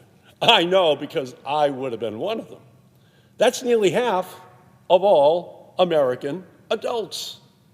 The 69 million women who have changed their names after marriage and lack an updated birth certificate, they're out. Sorry. Oh, that's not the same name. You must have got married. Oh, sorry, can't vote today. Just using your maiden name here? I'm sorry, can't vote. Elderly voters who would be forced to navigate bureaucratic mazes to renew their voter registration in person. An 85-year-old who helped build this nation and has voted in every election for 60 years could suddenly be told, the ID you've been using your whole life is no longer sufficient. Prove it again, or you don't get to vote. Do you know who else loses? Big time Black and brown communities who already face preceding, already existing high barriers to their being able to vote in too many states in our country. Young people who could no longer rely on their student IDs to vote. Disabled voters who may face challenges in getting to polling places. Native Americans whose tribal IDs may be rejected for registration to vote and then for actually voting. That's their goal. You can see which one of the groups in our country they're trying to dissuade. You can see which of all of these subgroups of Americans they are going to create barriers to their ability to go into the polling places. How about a working American who would be forced to miss more shifts to exercise their right to vote? Rural voters who would have to travel for hours to satisfy the strict in-person registration requirements. LGBTQ Americans who face hurdles in obtaining accurate IDs that match their gender identity. So instead of free and fair elections, it is bought and paid for elections. Instead of one person, one vote, it's one white person, one vote. And everyone else gets shown to the door. So sorry, you can't vote here today. Take, for example, a constituent of mine, a woman who legally changed her name nearly 50 years ago. Her birth certificate no longer matches her legal identity. But now, the President of the United States and Republicans want to force her to dig through decades-old documents just to prove she has the right to cast a ballot. So, give us a break. Huh? We know what you're doing here. You're trying to disenfranchise that woman. You don't want her to show up. We know what you're trying to do. Or take a service member who has been serving their country bravely. Under the SAVE Act, under the Steal Elections Act, a military ID alone would not suffice to prove citizenship because non-citizens can also serve in the military. Can you imagine that? Somebody has served for 2 years, 4 years, 6 years, 20 years. They show up at the polling place, show their military ID, and they're told, sorry, that doesn't count. It counted to send them overseas. It counted to put their lives in danger, but it doesn't count to be able to vote. Well, this is, without question, all part of a pattern which has been created by the Republicans, and we had a hearing today in the Supreme Court just as a continuation of that plan to reduce participation in elections in our country, because without, for example, that military official who is now standing there trying to explain why they should be able to vote, they have to provide a military record of service showing the United States as the place of their birth. And without that document, a service member who's been risking their life on behalf of our country may find themselves shut out of the voting process. So under this bill, a service member can deploy overseas, carry classified credentials, the top secrets of the United States, defend our democracy, but come home and be told their military ID is not sufficient for that service person to engage in our democracy after they've spent their entire life protecting us and they have a military ID to prove it. Or take a young person who just went off to college and is eager to become a first-time voter. The student hasn't yet left the country and has never had a passport, and under the Save America Act, they're also not allowed to use their student ID.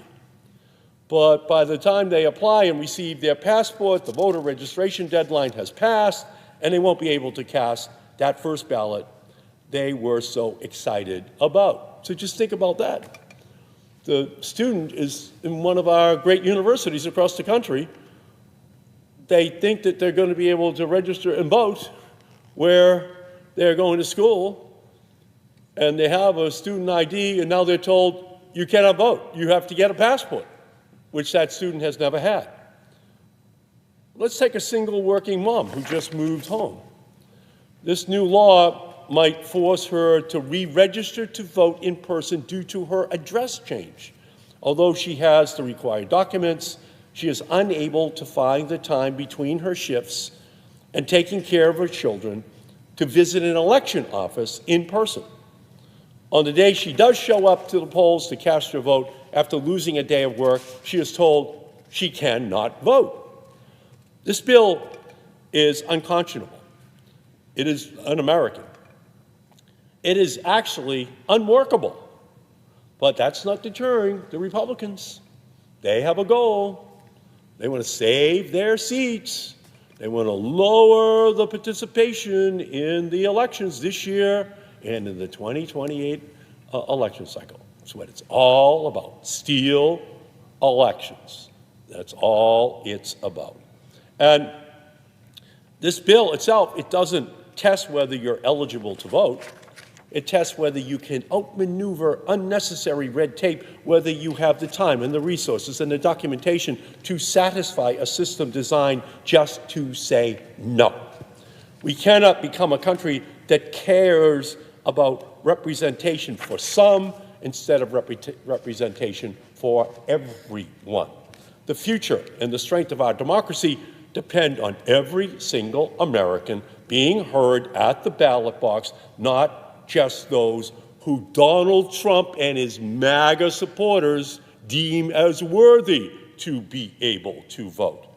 The Save America Act would also force states to hand over super sensitive voter data to the Department of Homeland Security. So just think about this. Kristi Noem, by the way, we're still celebrating Kristi Noem got fired day. Kristi Noem and whoever her successor might be, they would have access to all of this voter data. This would give Trump unprecedented power to interfere in local elections, conveniently just before the 2026 elections, as Trump is down at 40% favorability and looking at a landslide heading his way, a tsunami of voters ready to change the control of the House and Senate. So are any of these provisions an accident? No. This is design. You know, there's such a thing that Daniel Patrick Moynihan, great senator who served here, he used to call something when he didn't want to help something or hurt something, he said that people should just act in benign neglect of the problem. That's not what we're talking about here. We're talking about designed neglect. It's a plan. It's a plan that they are putting together. The Save America Act, the Steal the Election Act is a calculated effort by Trump and MAGA Republicans to erect barriers between American citizens and their fundamental democratic rights. Republicans can claim that this bill is meant to combat voter fraud or to prevent non-citizens from voting, but the truth is that non-citizens already cannot vote in state and federal elections. They run the risk of criminal prosecution if they vote in our country. In this climate, with the way the immigrant community is being terrorized and targeted, the last thing non-citizens want to do is to register with the federal government to vote or to open themselves up to criminal penalties because they are not qualified to vote. It is absolutely absurd to think otherwise. States already implement many checks to ensure that only citizens are allowed to vote. And despite numerous studies and audits and investigations over the years, it has been determined that non-citizens voting is very, very, very, very, very, very, very rare. It is not a problem. I'll tell you what is a problem. High oil prices, that's a problem. High healthcare prices, that's a problem. High tariff taxes on small businesses by the millions across our country, that's a big problem. Inflation going up, that's a big problem. Unemployment going up, that's a big problem. Are we debating that on the floor? Are the Republicans having hearings on the Iran war? Are they having hearings on skyrocketing oil prices? No, they're not. They're having very, very, very, very, very, very, very rare. And they're trying to make a big crisis out of it. Why is that? Because they want to misdirect everyone's attention away from the real crises of oil and healthcare and Iran and tariffs and all the other messes which they have created this year. It's strictly a distraction. It's a wag the dog. It's to take everyone's attention away from the actual issues that are harming families in our country right now, on which we have no hearings. None. None. Because there's absolutely no evidence that supports Trump and the MAGA Republican conspiracies that non-citizens are voting at a large scale. It is simply false. It is a ghost story told for political purposes, used to justify laws whose real function has nothing to do with election security and everything to do with election outcomes, so that the Republicans are not punished for their economic policies, for their foreign policy mistakes which they are making, for which they do not want to be held accountable. The Save America Act is a solution in search of a problem. But it is worse than that. It is a distraction from American efforts to strip millions of eligible Americans from their right to vote. And why do they want to do that? I've got 5 reasons. 5 reasons why the Republicans want to accomplish this goal of disenfranchising millions of Americans. Number 1, so that they can continue to give handouts and tax cuts to billionaire CEOs while making it harder for millions of Americans to get access to Medicaid and Medicare and affordable health care, and looting by the trillions the money from health care for ordinary families to give over to the billionaires who do not need it. Reason number 1. Reason number 2, so they can continue their vendetta against the wind and solar energy industry, the all-electric vehicle industry, so that big oil and big gas can make bigger profits off of the hard-earned cash of American citizens, because they will be forced to buy all gasoline-powered cars, and the oil companies can tip them upside down and shake money out of their pockets at the pump. But they don't want that reversed. They don't want solar and wind and all-electric vehicles to be the future. No, that's reason number 2. Reason number 3, so they can continue to give billions of dollars to ICE to terrorize immigrants while trampling on the constitutional rights of our communities.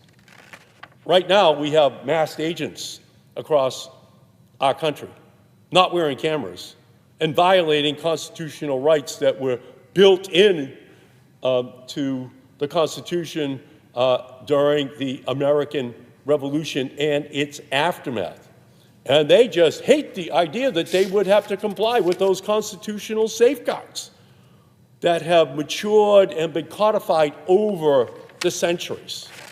Number 4, they can continue to operate a pay-to-play pardon system where fraudsters and friends and supporters of the president can essentially buy their way out of convictions and jail time. Number 5, so they can keep raising prices at home while raising countries abroad. And to do so without a peep coming out of the majority in the House and the Senate, because that's where we are right now. We have a Senate, we have a Republican leadership which has been supine for the first 15 months of this second Trump administration. They have shown no courage.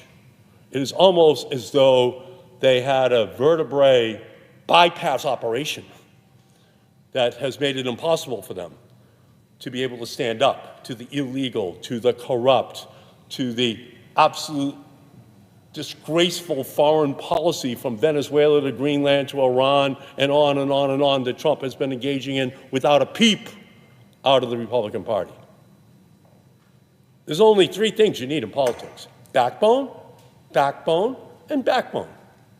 And what do they want on their side? They don't want to be held accountable for their lack of backbone. And the only way they can do that is reduce the number of people who vote this year.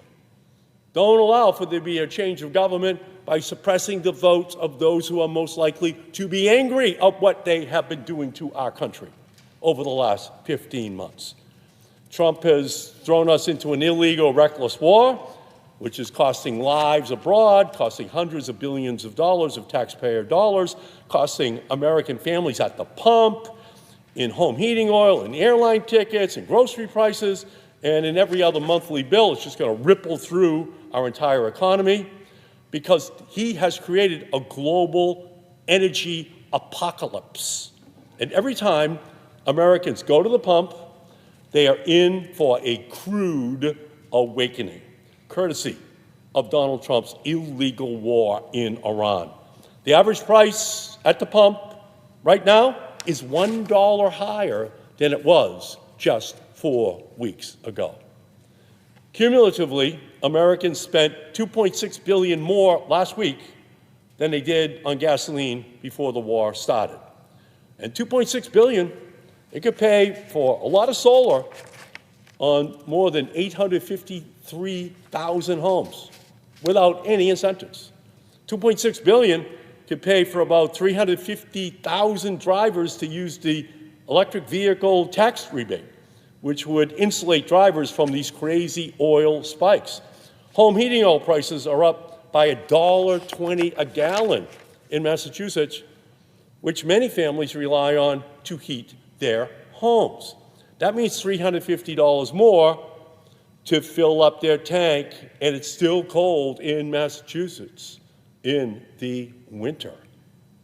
So $500 more for gasoline over the course of the year, $350 more just to fill up their tank, and all as they watch television at night and watch a war going on in Iran that so far has had no public rationale that makes any sense whatsoever, and the Republicans refusing to even have hearings so that we can cross-examine the rationale, if it existed at all, that Trump is using in order to perpetrate this insane war and its consequences, not only on the Middle East, but on the entire planet. Oil prices go up like a rocket, but they come down like a feather. So we're going to see this price of oil in our economy that's going to go on for months and months and months. And when the president says he needs $200 billion more, well, it's costed $2 billion a day to run the war. So that means at least 100 days more, 2 billion times 100 days. That takes us into the summer. He's asking the Republican senators to give him enough money to fight the war into the middle of the summer, which means the price of oil is just going to continue to go up and up and up like a rocket, and people are going to be standing there with the pump in their hands, with the nozzle in their car, and they're going to be looking up at that price as it goes up and up and up and up as this war goes on. So experts say that Donald Trump's illegal war has now caused the largest oil supply disruption in the history of the world. Can I say that again? Donald Trump has caused the largest oil supply disruption in the history of the world, and he has yet to explain successfully what the rationale for that war is. So to me, Trump's entire reign has caused the largest corruption in modern American history because his entire presidency has been a disaster for American families. Even before the war, electricity prices were up by as much as 13%. Can I say that again? People are paying their bills across the country. 13% increase in electricity bills last year under Trump. And now those attacks on natural gas facilities in the Middle East are spiking prices worldwide, spikes that will likely hit American utility bills soon as U.S. natural gas exports surge to chase the highest price on the international market, which has been the goal of the natural gas industry right from the beginning. And by the way, Trump is just a wholly owned subsidiary of the natural gas industry. He said to them in April of 2024, if you raise me $1 billion, I will make sure that I kill all of the environmental laws in the country, all of the incentives for wind and solar and all electric vehicles. So that's cash and carry, man.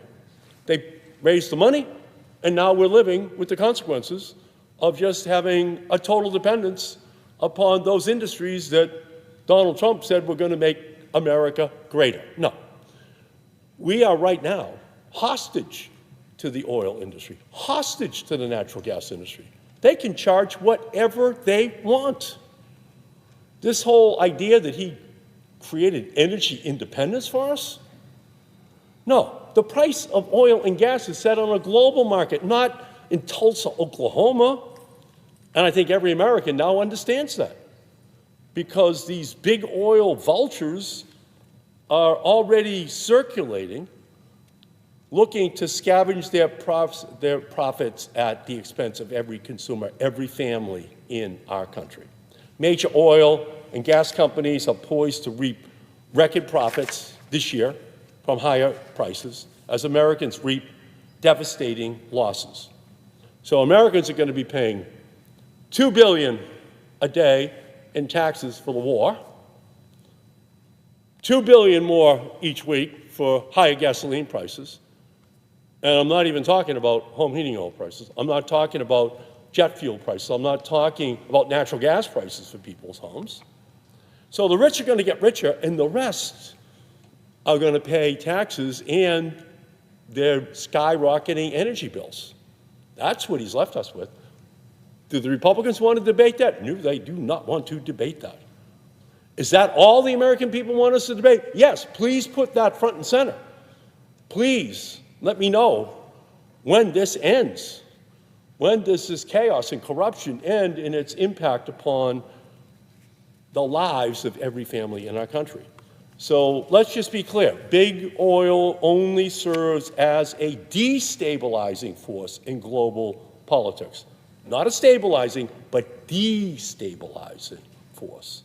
This entire conflict is a reminder that our continued dependence on fossil fuels pulls the world towards instability, it pulls it towards conflict, and the lesson is clear. We must transition rapidly to clean energy sources that cannot be blocked or bombed or weaponized. In reality, wind and solar are the fastest growing electricity sources in history because they just make sense. In 2025, renewables made up over 88% of all new electricity generation in the United States. In 2025, the U.S. added more than 50,000 megawatts of new solar and wind capacity compared to just under 5,000 megawatts of new natural gas capacity. 10 times more. You know who hates that? The natural gas industry. You know who gave half a billion dollars to Donald Trump? The natural gas industry. And what was the promise that they wanted back from him? we will kill the solar industry. We will kill the wind industry. We will kill all of those industries who are an existential threat to our business model. And we're now living with the consequences of that. So just let me repeat that for the fossil fuel apologists. New solar is cheaper than simply operating an existing coal-burning plant in our country. Onshore wind, half the cost of building new gas plants. This isn't about ideology. This is just about arithmetic. It's not complicated. It's cheaper to do onshore wind. And yet Trump and Republicans are failing basic arithmetic. Not math. This is not trigonometry. This is not calculus. This is not algebra. It's just arithmetic. It's very simple. We were in an energy crisis already before the war because of AI data centers, which are demanding record electricity, while Trump and Republicans have done everything possible to destroy American-made cheap, clean energy, leaving Americans dependent on the expensive fossil fuels whose prices are now skyrocketing. And now we're in an even bigger crisis. Trump may be crushing American manufacturing, but he sure is good at manufacturing an energy price hike for every American, every small business in our country. We have to invest in true independence, electric and fuel-efficient vehicles, cheap, clean energy and battery storage made in the United States, and energy-efficient technologies that do more with less. And you know what Trump says? Oh, that's all socialism. That's socialism for wind and solar, tax breaks for all-electric vehicles. That's socialism. Well, what do you call 100 years of tax breaks for the oil, gas, and coal industry? I call that socialism. And all we're asking for is some of that socialism for the competitive technologies that have been attacked and stopped for 100 years by the fossil fuel industry. That's all we're asking for, and that's what we have been denied. And that's why they don't want to have any hearings.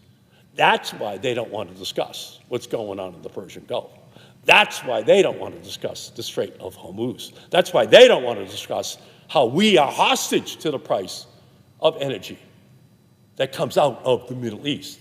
And the only way to break that dependence was solar and wind and all-electric vehicles that don't need any fossil fuels whatsoever.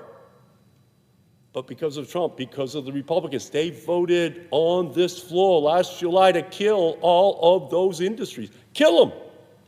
They don't want to have that discussion right now. They know that they would be on the defensive. They know that they'd be backing away from the microphones while they try to explain why they would kill something that would actually break our dependence upon imported oil, break our dependence upon natural gas, break our dependence upon coal. And by the way, we do import oil into the United States.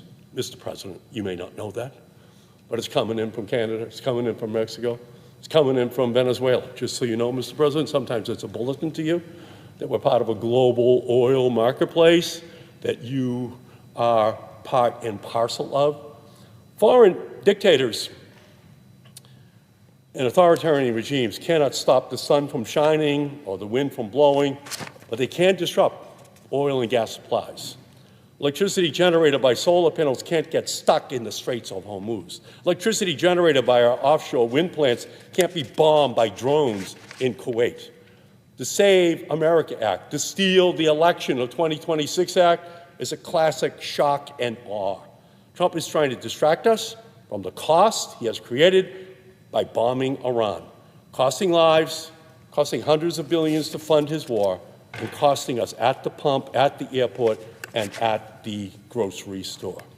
And he's just become so desperate, so fearful that he is going to lose, that he is absolutely willing to suppress the vote of especially minority voters in our country, because he knows that otherwise he will probably lose in Georgia.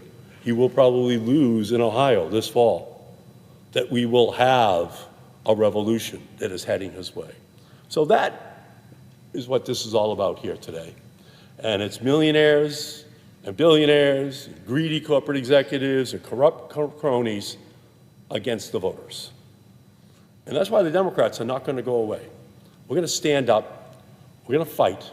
We're going to make sure that the American people understand what is at stake right now and why we cannot allow the Republicans, the MAGA base, and President Trump to pass this legislation, because it would fundamentally be the end of democracy in our country.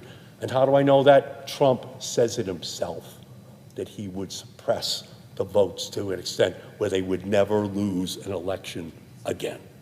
So that's where we are. It's a moment in history.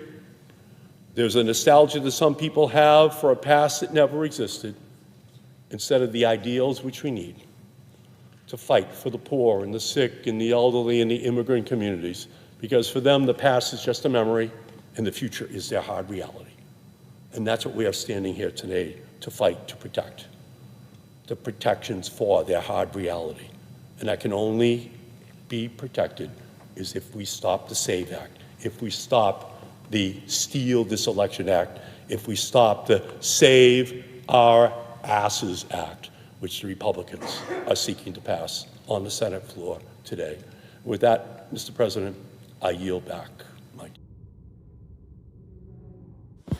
Chair recognizes the senator from New Hampshire. Thank you, Mr. President. I rise to join my colleagues to oppose the attempt by the President and his allies in Congress to effectively disenfranchise millions of Americans through their so-called Save America Act. But more than that, Mr. President, I rise to join my fellow Granite Staters and the majority of freedom-loving Americans to ask a question more fundamental. I have strong issues with this legislation, which I'll discuss, but more than any provision, what I object to today is what this move, to make it harder for more citizens of all ages to vote, reveals about the President's undemocratic impulse, an impulse that dominates and motivates this President in a way that distinguishes him from all of his predecessors. In short, I rise today because I believe that it is worth asking, why is it that the leader of the free world, the President of the world's greatest democracy, is so invested in spending his truly precious time making it harder for Americans to vote? In the live free or die state, we know that elections serve as the best means to hold elected leaders to account. In other words, elections are the very basis of self-government of, by, and for the people. That's the basic compact in a democracy. If a leader fails to deliver on his promises, fails to govern well, or fails in conduct or character, then citizens use their votes to hold him to account and vote him out. That's what makes a democracy different. We have the means to self-correct and to improve, unlike any other form of government. Democracy is the best form of government not because we have always been perfect, but because we always have the capacity to be more perfect. With each generation, we've worked to more fully realize our Declaration of Independence's promise. The right to vote has steadily expanded until it was finally bestowed upon all Americans. We've had setbacks along the way. Progress has often been slower than we would like, but the majority of Americans have understood, as President Kennedy said, that democracy is not a final achievement, but an untiring effort. And it has always been an effort that required nothing less than what our founders pledged: the lives, fortunes, and sacred honors of each generation of Americans. But it appears that this president thinks that America's great democratic experiment has gone too far, that far too many Americans are making their voices heard for his liking. Over the course of our history, we've had presidents disagree on just about every issue. But in our modern history, ever since we passed critical civil rights and voting rights legislation, presidents in both parties have agreed that our country's operation as a democracy is non-negotiable, and that we are all better off when more and more Americans vote. Now, though, we have the first president in these modern times who is trying to make it harder for eligible voters to vote. President Trump's anti-voting crusade raises a fundamental question. Why is the president of the world's greatest democracy so invested in making it harder for Americans to vote? Well, the answer is simple. The president wants fewer Americans to vote because he's the first president in American history who does not believe that he is accountable to them, the American people, we the people. Because only a president who believes that he is not accountable to the people would try to restrict the people's ability to hold him to account. Leaders who believe that they answer to we the people do not try to overrule the people's voice and the people's vote by seeking to overturn a free and fair election. Leaders who believe that they answer to the people do not try to silence free speech. They don't use the heavy hand of government to drive critics off the airwaves because they made jokes that the president doesn't like. Leaders who believe that they answer to the people don't use the Justice Department and the FBI to exact revenge on their political foes. They don't seek to extend the long arm of the law into an iron fist of injustice.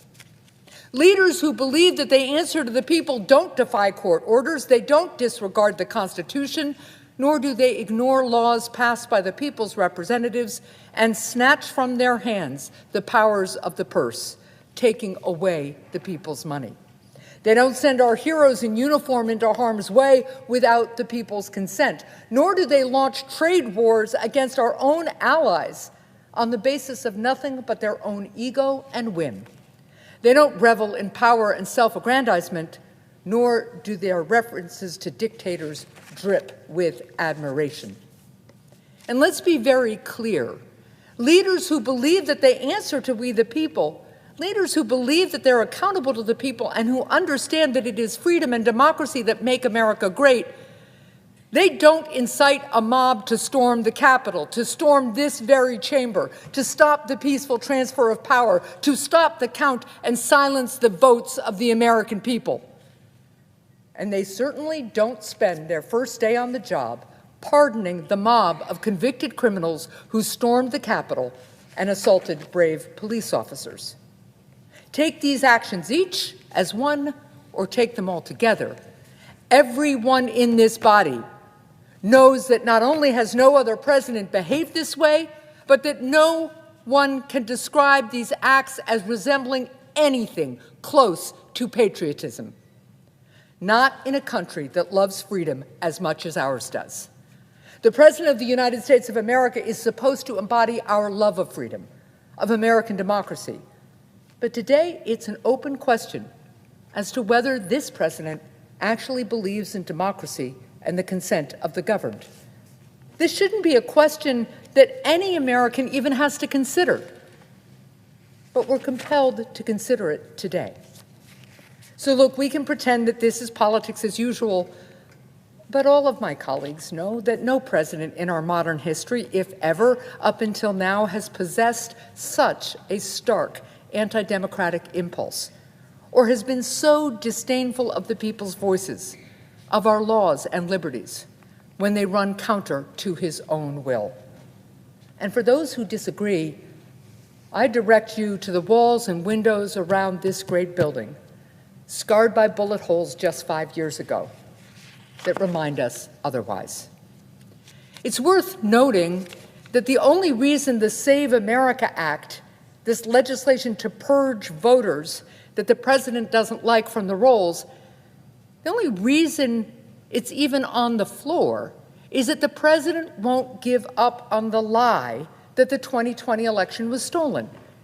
And he's continuing this same singularly dishonorable brand of lies as we head into this year's midterm. What the majority in this body is doing, therefore, is nothing short of a large, elaborate, expensive bit of legislative play acting, all because there appear to be no people in the president's orbit to find the courage to summon the words, I'm sorry, Mr. President, but you are wrong. That unwillingness to speak truth to power is how lies become truths, and how bills that are nothing less than solutions in search of a problem get written. Now, the president can delude himself. That doesn't mean that the rest of us have to do so as well. There are legitimate debates to be had about election reforms, including voter ID laws, but not when the laws are seemingly designed by legislators to discourage or bar people from voting. Not when the law is passed upon the orders of a president, as he himself has said, as the means to win a midterm election. Now, my colleagues have spoken at length about the details of this bill, so I won't spend too long relitigating them here. But in short, this bill would require all voters to register using either their birth certificate or their passport. Now, only half of Americans even have a passport. It's been estimated that 3.8 million American citizens do not currently have either of these documents in their possession. To put that number in perspective, a bit more than 826,000 Granite Staters voted in the last presidential election. So this bill says that a great swath of American citizens, close to 5 times the number of total votes cast in New Hampshire last election, shouldn't be allowed to vote next time. What's more, this bill would virtually end absentee voting as we know it, which is how 1 in 3 American citizens vote. That's tens of millions of Americans. Who are these Americans whose liberties the president would effectively dispense with? Well, they're both Democrats and Republicans. Many are older Americans. Some have long since lost their birth certificates and don't do the kind of traveling that require passports. Some have chronic conditions or disabilities that require them to vote by mail. Some are people who work 12-hour shifts or who have long commutes to their jobs. Others are veterans who are as patriotic as any American alive, but spend most of their time at home these days, living in the country far from the nearest polling place. And they've been voting by mail longer than some in this body have even been alive. In the end, all of them are Americans, and their right to vote is sacred. It was won through sacrifice in wars abroad and given renewed meaning at places like Seneca Falls and Selma here at home. Should the so-called Save America Act pass and be signed into law, fewer Americans, people who have worked hard and paid their taxes their whole lives, will be able to vote than before. It will be harder for a substantial number of Americans to vote. If this bill is enacted, there will be more Americans who, in practice, will have less of a voice in our democracy. They will be less free. The number of Americans who will lose their ability to vote may well be in the millions. Now, perhaps some will eventually find a way to jump through all the new legal hoops and cut through all the red tape and get their ballot in. But even if it becomes a relatively few number who remain unable to navigate these new barriers, we're still talking about law-abiding, tax-paying Americans who will lose their ability to vote, even as citizens of the world's greatest democracy. If this bill passes, it will also represent an enormous deviation in our history. Our country's progress has been marked by a history in which more and more Americans in each ensuing generation have gained the right to vote. But if this legislation passes, President Trump will be the first president to turn that progress back, to work to restrict the right to vote, and to take it away, in practice, from a great swath of Americans. Among those impacted in particular will be women. This bill makes it harder for women to register to vote should they have changed their name when they married, a name that will be different than what appears on their birth certificate. Now, perhaps this is a simple hurdle that the administration would move with great speed to help women resolve. But I cannot see myself extending the benefit of the doubt on the rights and freedom of American women to an administration that has worked hard to take away a woman's most fundamental freedom, the freedom to make her own health care decisions. This bill would also require all states to hand over their voter rolls, including names, addresses, and Social Security numbers, to the president. To do this under any administration would be a move that raises concern, but particularly with this administration, it would be an act of supreme recklessness. Because why should any American trust their Social Security number to an administration whose internet privacy standards involve leaking war plans over an insecure signal chat? To have one's personal information handled by the chaotic band of untrained, unchecked, and unprofessional political appointees that ran enterprises like Doge would be as wise as to staff the local fire department with a brigade of arsonists. So this bill is, on substance, exceedingly harmful and unjust. It should be rejected. However, I return to my original question. With all the challenges in the world, why this bill?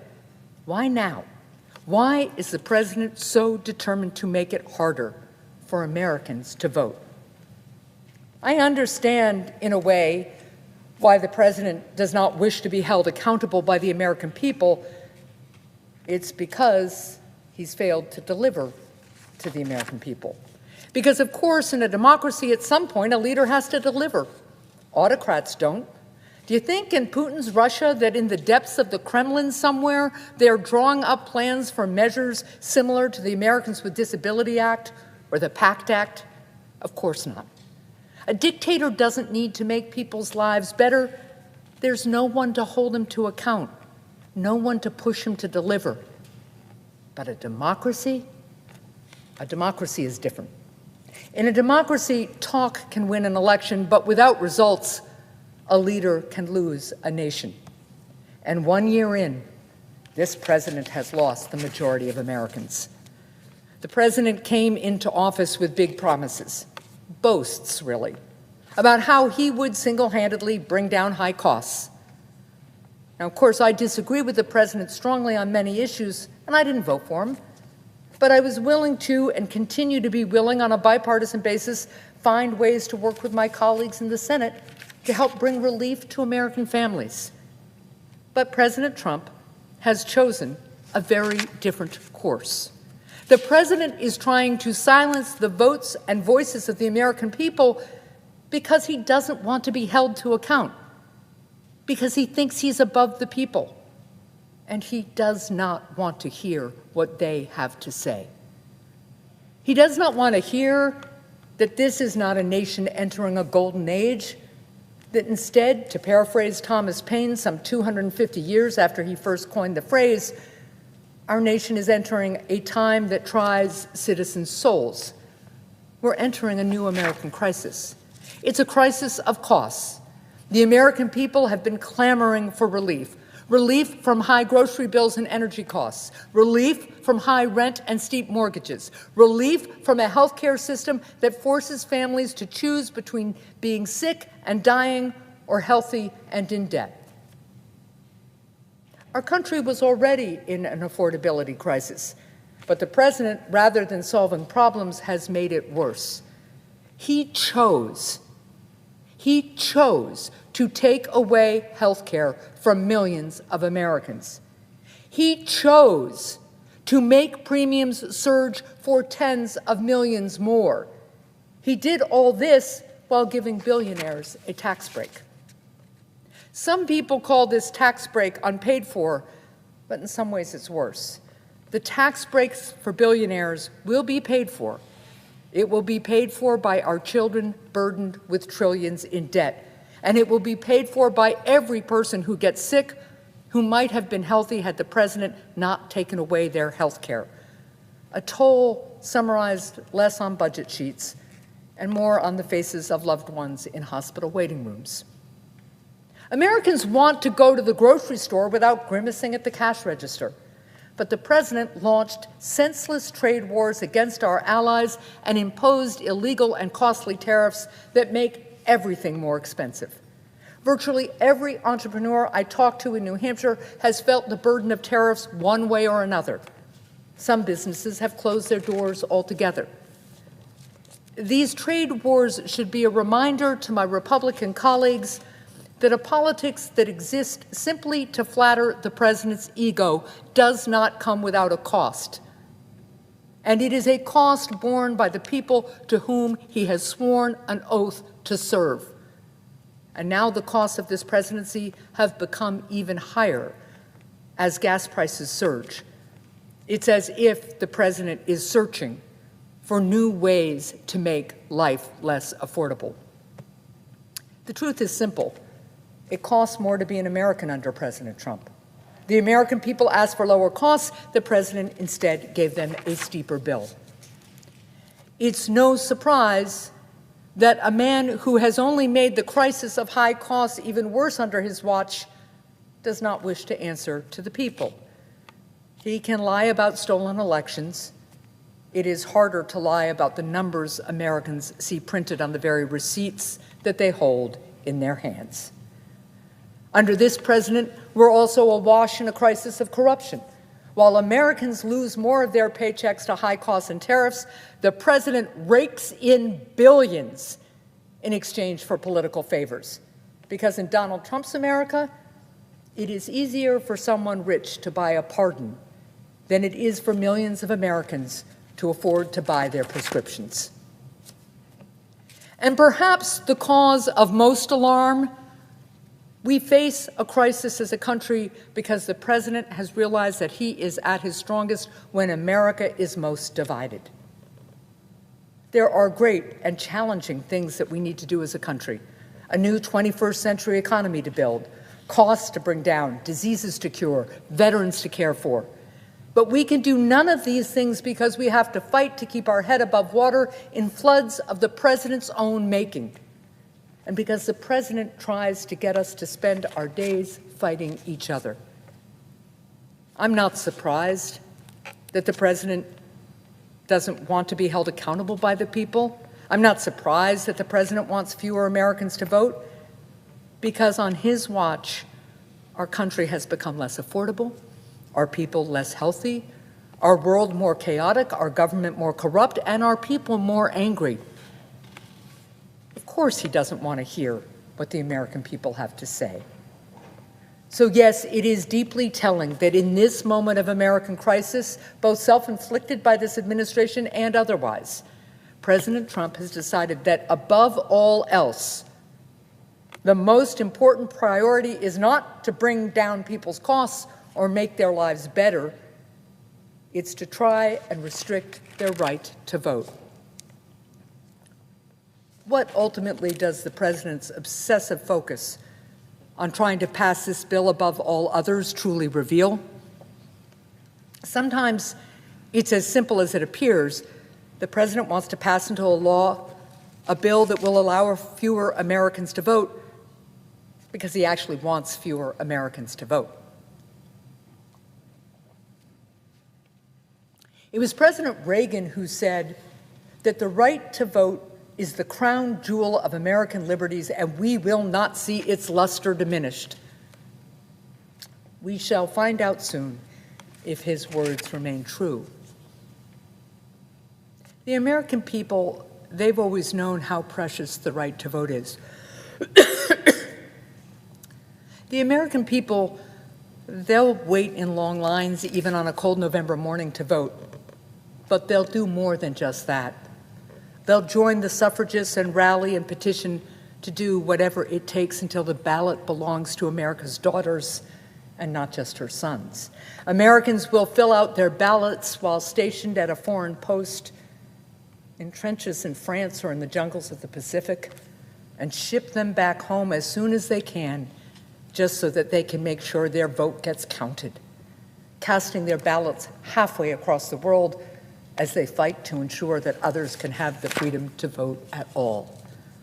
Americans won't just stand in line at a polling station to vote, they'll march to vote, even if it means going down to Selma, just as Granite Staters from St. Anselm's College did when they joined Dr. King's marchers, even if it means trying to cross a bridge 3 times, even if it means enduring Bloody Sunday. Voting is not just an American right, it's an American habit, it's an American prayer. We do all this because most Americans understand what the president does not, that voting is the most American thing anyone can do. I oppose the Save America Act because of its provisions, yes.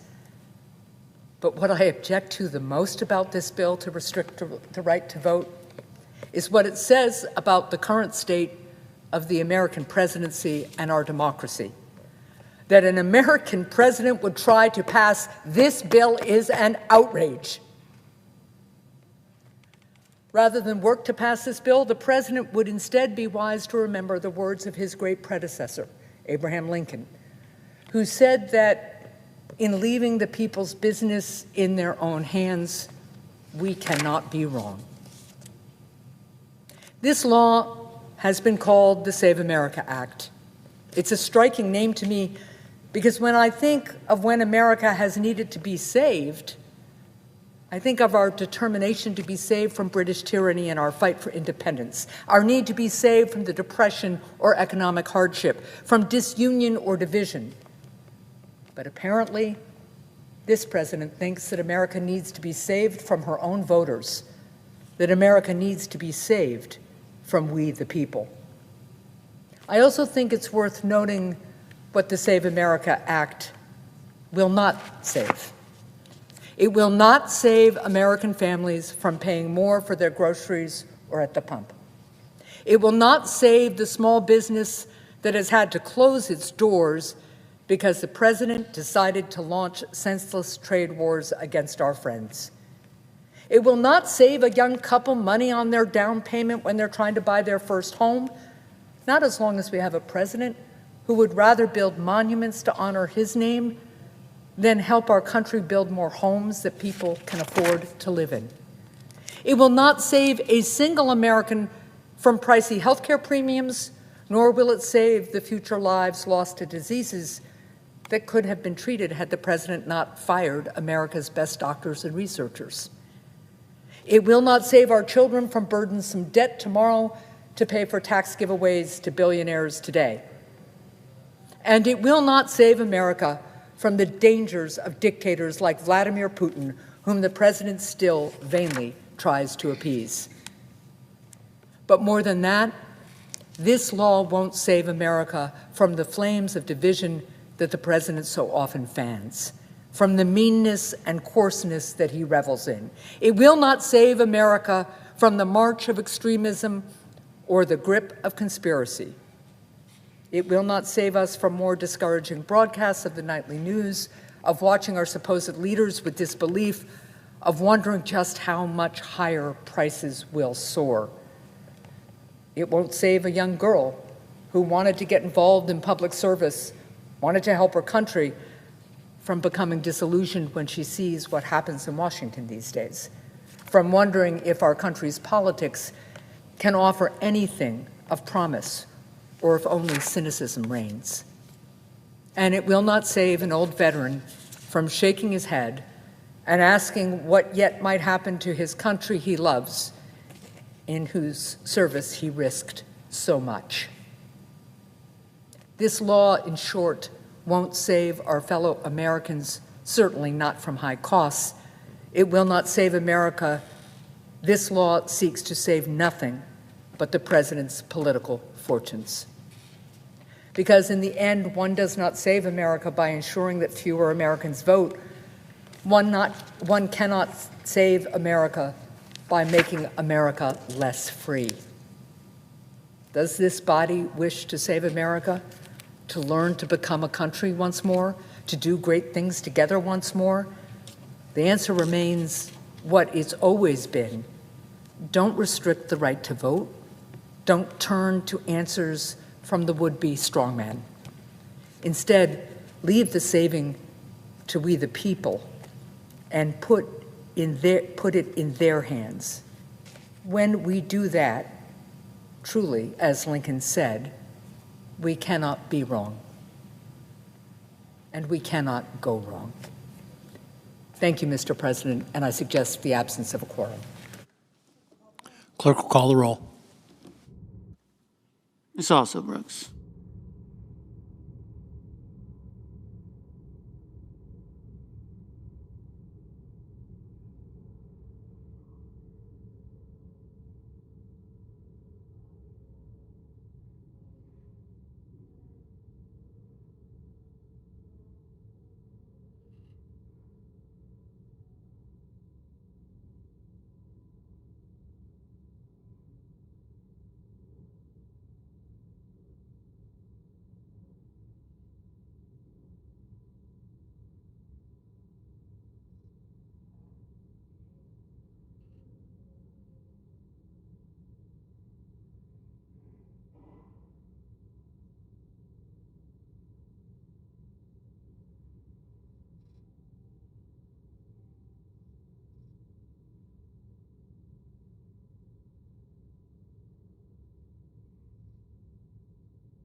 Mr. President.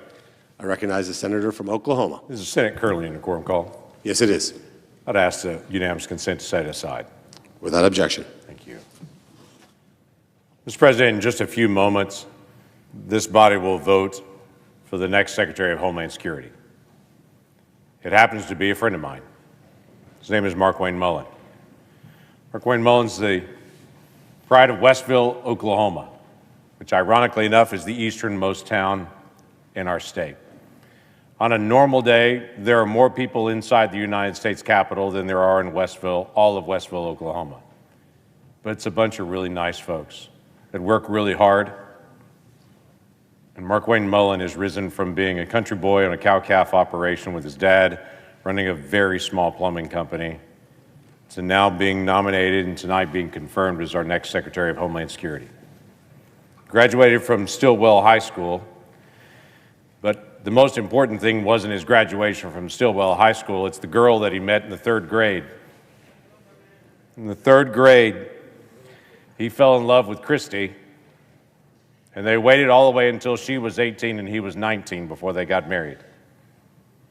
And now, decades later, and 6 children later, that proud family will now be the lead family to be able to serve to keep every family safe in the country. The responsibility at Homeland Security is dramatic. There's 250,000 people, federal employees, that work for the Department of Homeland Security. It's a massive operation and is incredibly important to our country, and I think he will be a terrific leader for it. He not only loves our country, he's passionate about security. He served in the House of Representatives for a decade and has now served in this body for 3 years. He spent a lot of time on the issues of national security. He's done a lot of research in that area. He's worked to be able to pass the bills that actually fund Homeland Security, and now he will be the one to actually implement those same bills. So he is keenly aware of the law and the issues that he will actually be carrying out. Interestingly enough, Markwayne Mullin is a member of the Cherokee Nation. He's actually the 2nd senator ever to serve in this body that's a member of the Cherokee Nation, but there's not been a Cherokee that's actually been in the Senate for more than 2 decades. Cherokee Nation, the leadership, sent in a letter with their overwhelming support for him and for what he has done in his awareness of the tribal issues, as well as all just national issues and family issues. He has been my friend that we've worked side by side on a lot of issues. I will never forget, multiple years ago, my wife, Markwayne and his wife, Christy, the 4 of us sitting down for a dinner in a quiet place, in a booth in the middle of a restaurant, just to talk. Because Markwayne was thinking about saying, I'm done with all of this chaos that's in Congress. And he was actually praying through what to do next. And it was over that dinner that the 4 of us just talked and visited, prayed together, and he determined I'm going to stay at it because there's more work to be done. And I'm glad he did. And in the days ahead, the nation will be glad that he did, because I think he'll make a fantastic Secretary of Homeland Security. As we approach this moment, I can't help but also note a challenge that he's going to walk into on day 1. Because when he walks in tomorrow morning into a new office, into a new role, being sworn in, there will not be funding for the people around him. The staff that will be there working alongside of him won't have been paid for more than a month. And this is not an anomaly for them. As of this week, half of the fiscal year, Homeland Security employees have not been paid. Half of the fiscal year.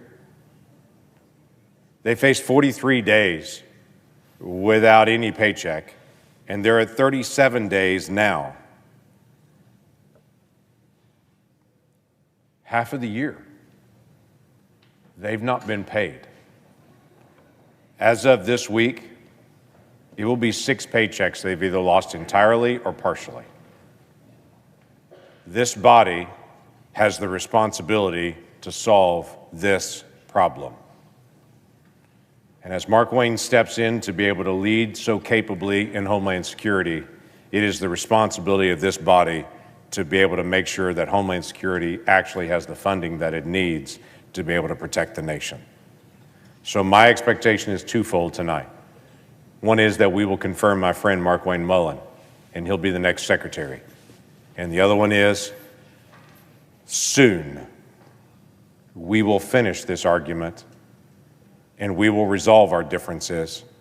And so the fine folks that work at Homeland Security in all areas, whether it be Coast Guard, Secret Service, whether it be FEMA, whether it be TSA, yes, even ICE and Customs and Border Protection, who wherever they may be, that their families can also reap the benefit of their service by actually getting a paycheck.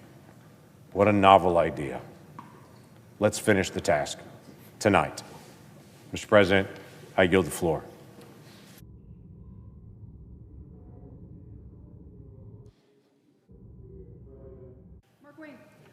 Mr. President.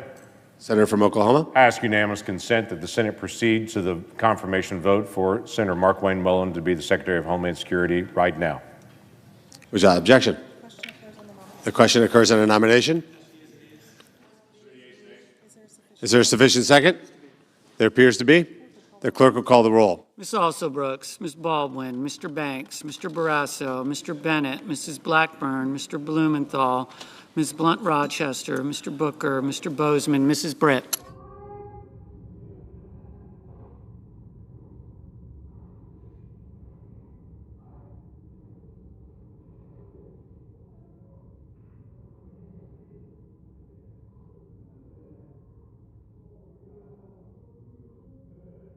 Mr. Budd.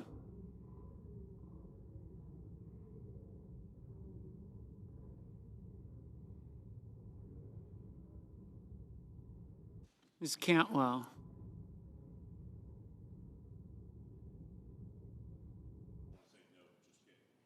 Mrs. Capito. Mr. Cassidy.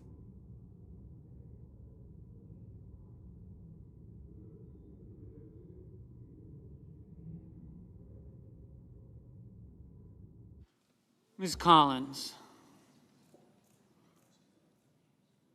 Mr. Coons. Mr. Cornyn.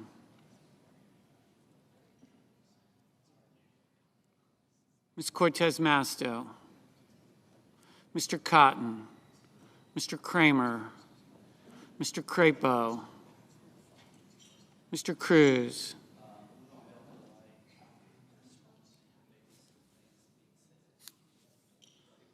Mr. Curtis. Mr. Daines, Ms. Duckworth, Mr. Durbin. Ms. Ernst. Mr. Fetterman. Mrs. Fisher, Mr. Gallego, Mrs. Gillibrand, Mr. Graham, Mr. Grassley. Mr. Haggerty.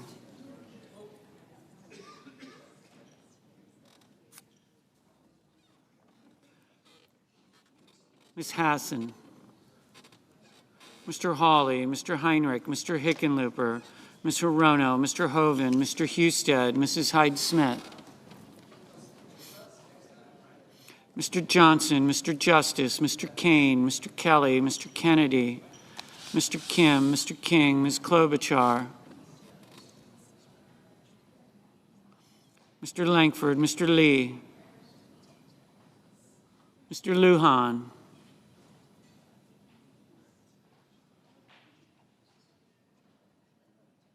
Ms. Lummis, Mr. Markey, Mr. Marshall, Mr. McConnell, Mr. McCormick, Mr. Merkley, Mrs. Moody, Mr. Moran, Mr. Moreno, Mr. Mullin, Ms. Murkowski, Mr. Murphy, Mrs. Murray, Mr. Asa,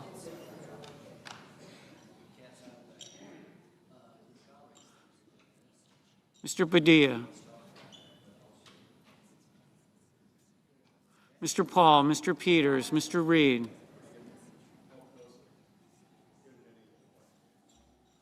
Mr. Ricketts, Mr. Resch, Ms. Rosen. Mr. Rounds, Mr. Sanders, Mr. Schatz.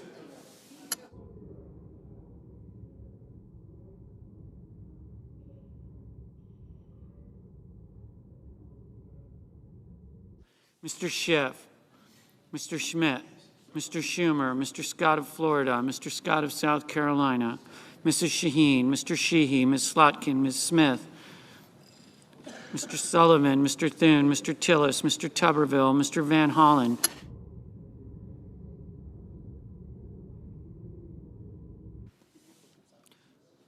Mr. Warner, Mr. Warnock, Ms. Warren, Mr. Welch, Mr. Whitehouse, Mr. Wicker, Mr. Wyden, Mr. Young.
Senators voting in the affirmative: Britt, Cornyn, Fetterman, Lankford, Lee, Moreno, Rounds, Scott of Florida, Tuberville, Young. Senators voting in the negative: Blunt, Rochester, Cantwell, Duckworth, Durbin, Hassan, Kane, Merkley, Murphy, Padilla, Peters, Reed, Schatz, Shaheen, Smith, Welch, Whitehouse, Wyden.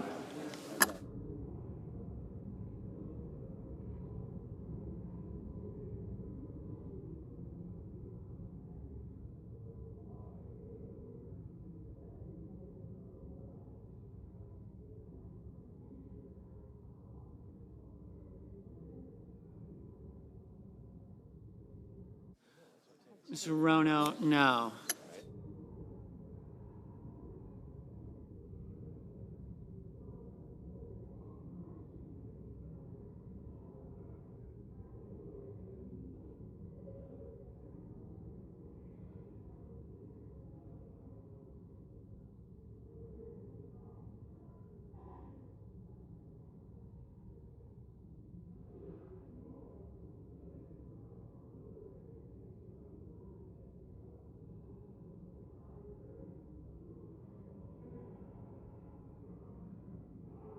Mr. Moran, aye.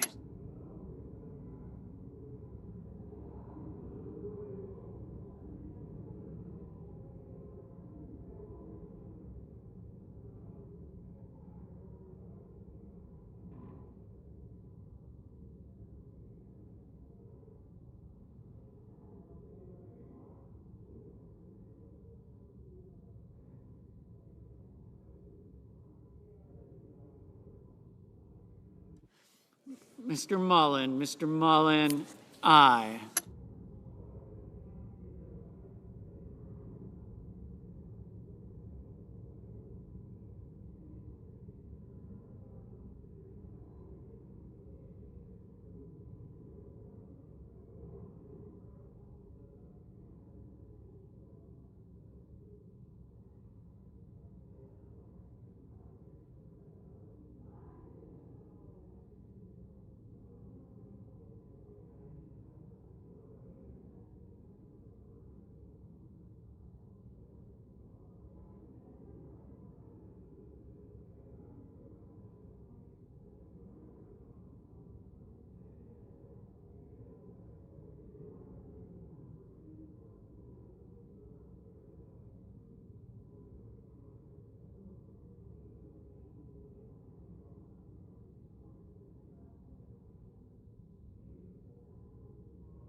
Mr. Tillis, aye.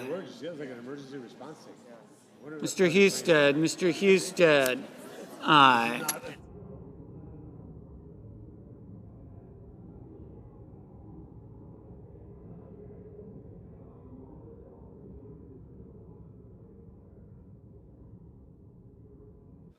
Mrs. Murray, no.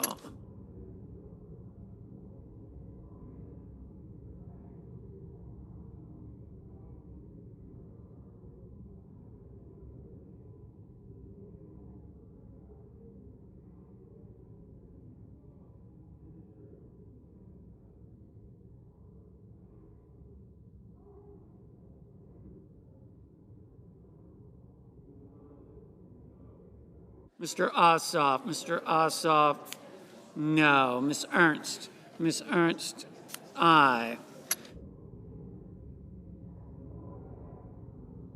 Mr. Van Hollen, Mr. Van Hollen, no.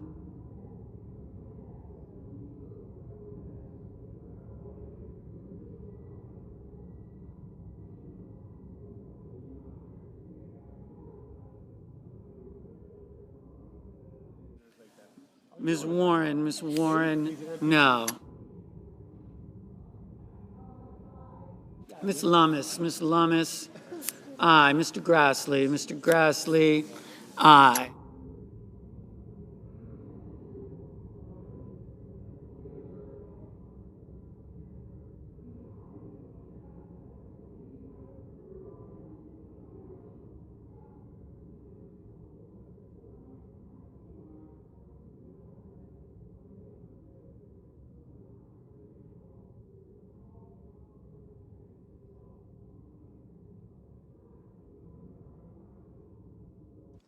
Mrs. Blackburn, aye. Mr. Schiff, no. Mr. Kim, no.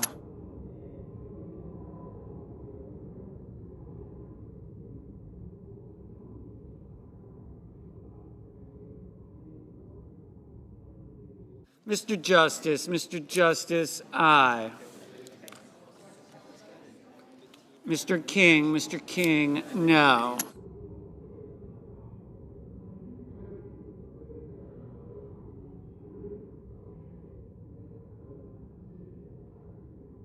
Mr. Paul, no. That has not been touched. I don't like ice. Oh, wow. All right, so I got to get you Ms. Slotkin, no. Mr. McCormick, aye.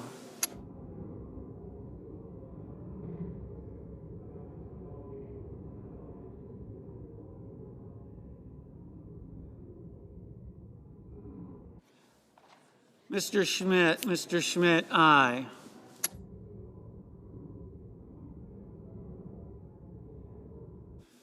Mrs. Capito, aye.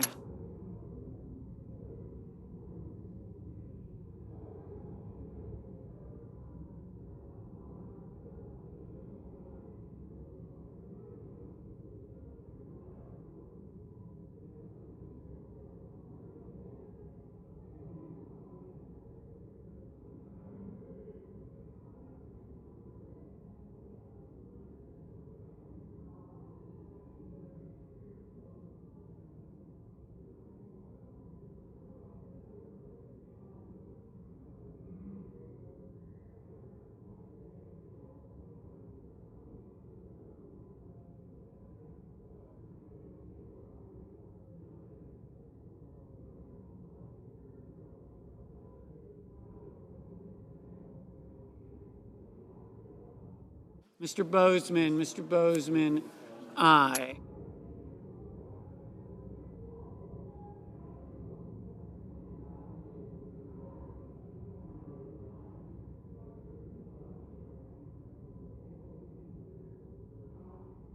Mr. Wicker, aye.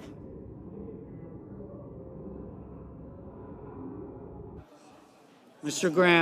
Graham, aye. Mrs. Hyde Smith, aye. Ms. Murkowski, aye.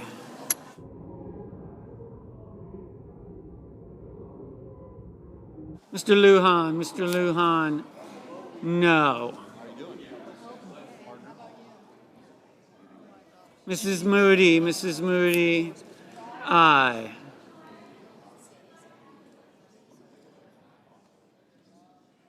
Mr. Bennett, no.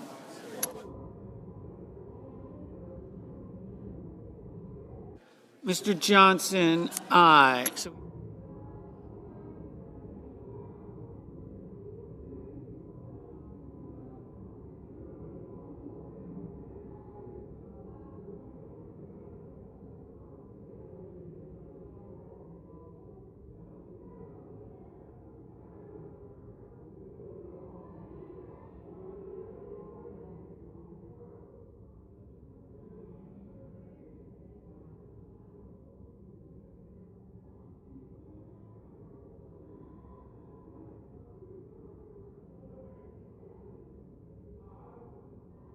Mr. Scott of South Carolina, aye.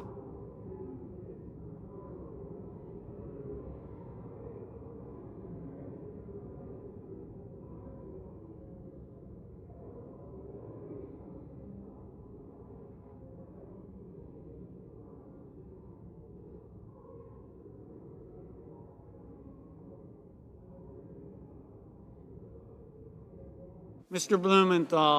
Blumenthal, no.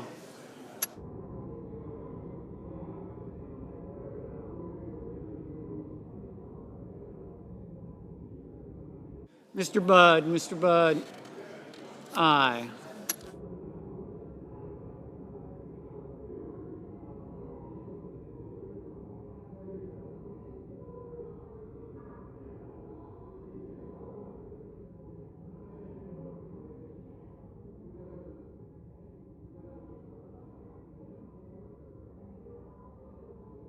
Mr. Cassidy, aye.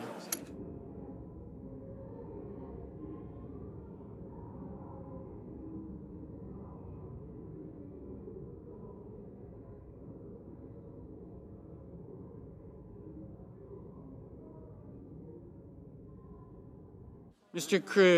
Cruz, aye.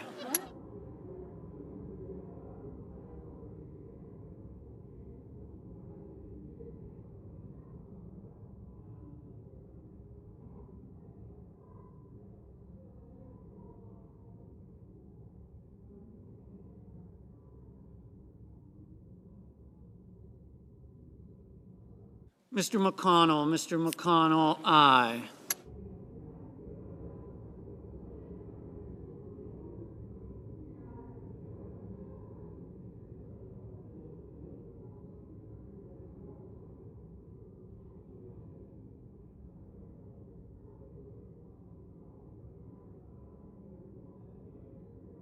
Ms. Baldwin, no. Ms. Klobuchar, no.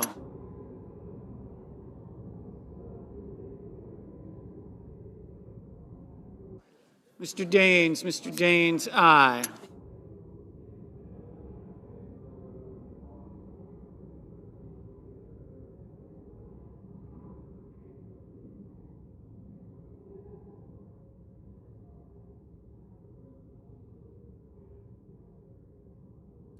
Mr. Heinrich, aye.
Mr.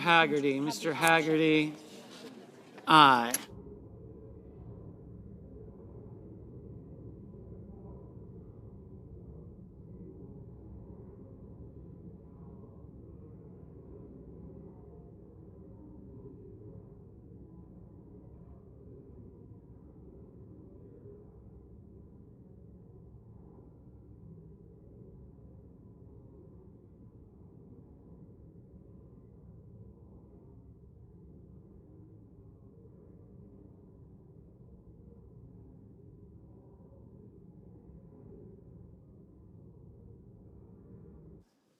Ms. Cortez Masto, Ms. Cortez Masto, no. Mr. Kelly, no.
Mr. Crapo, aye.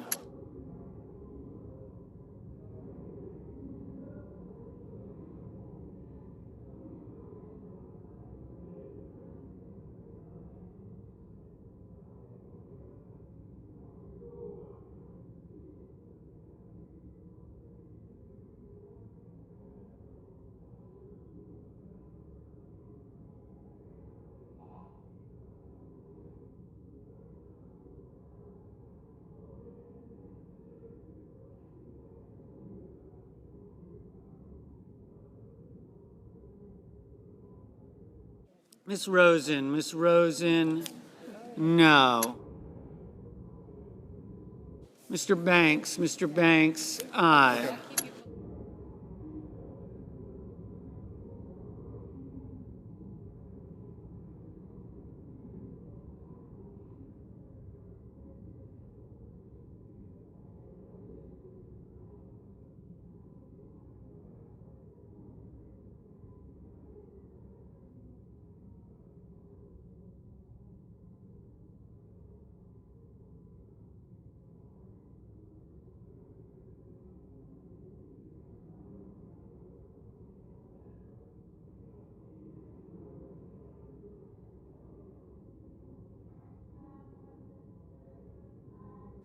Mrs. Fisher, aye.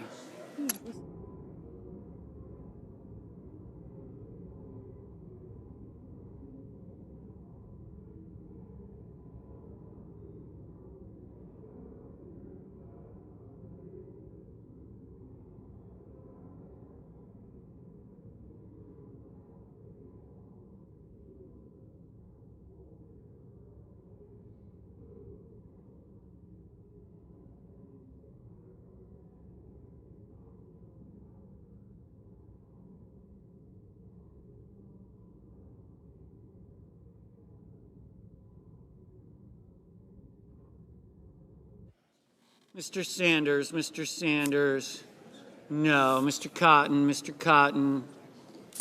aye.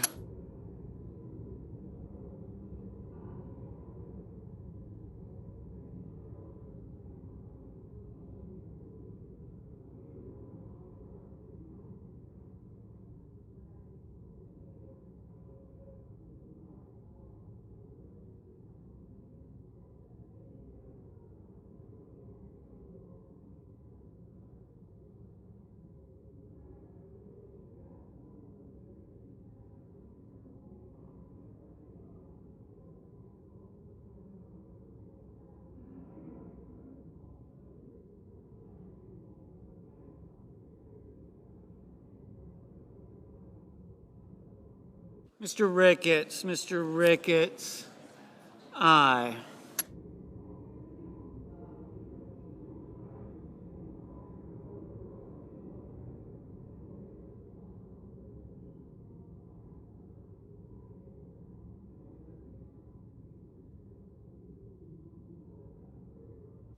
Mr. Barrasso, aye. Mr. Kennedy, aye.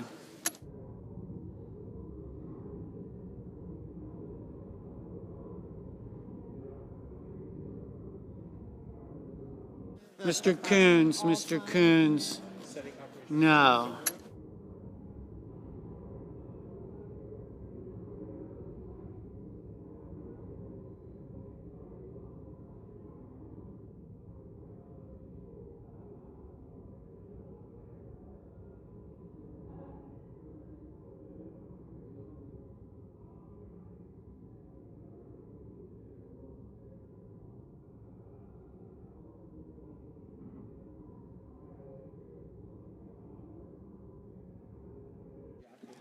Mr. Warnock, no. Ms. Collins, aye. Mr. Sheehy, aye. Mr. Marshall, aye.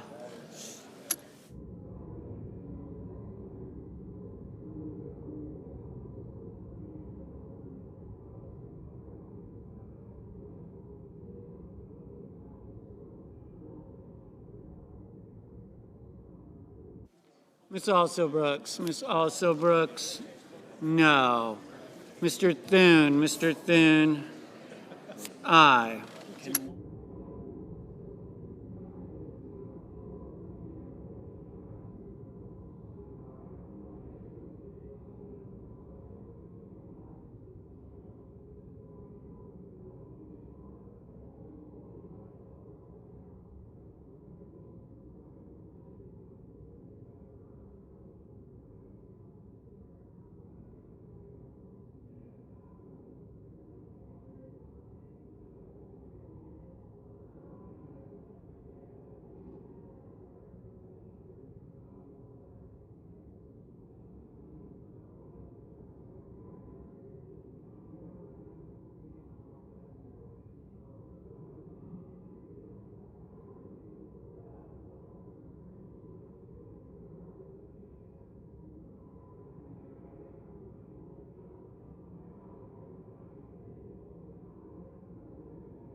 Mr.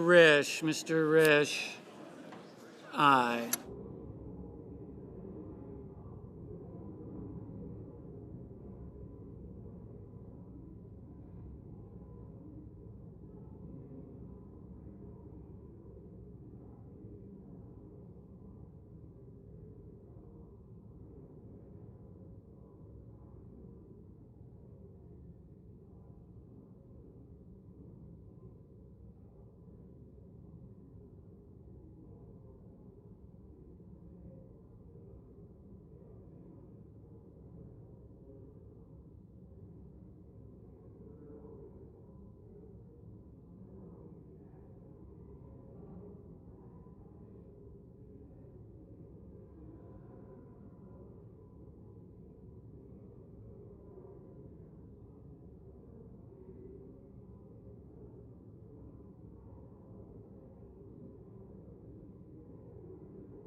Mr. Markey, no.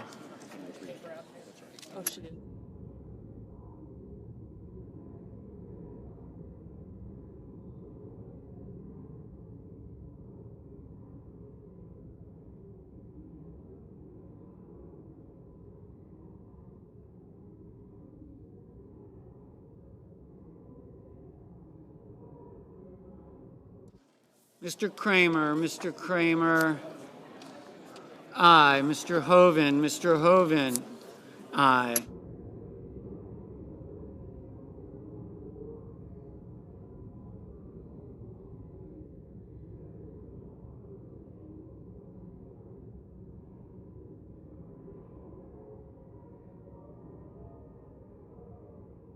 Mr. Hawley,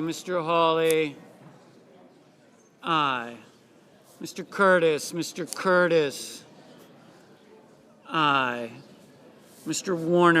Warner, no.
Mr. Booker, no. Mr. Schumer, no.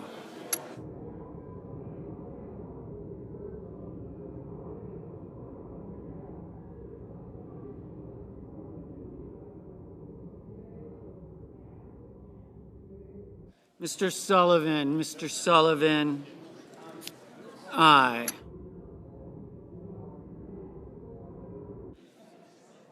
Mr. Hickenlooper, no.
Mrs. Gillibrand, no.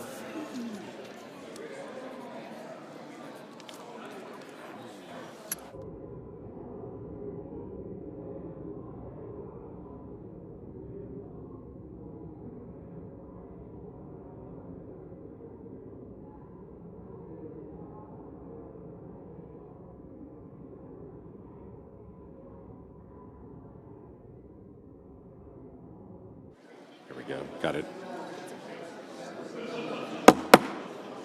On this vote, the ayes are 54, the nays are 45. The nomination of Markwayne Mullin of Oklahoma to be Secretary of Homeland Security is confirmed.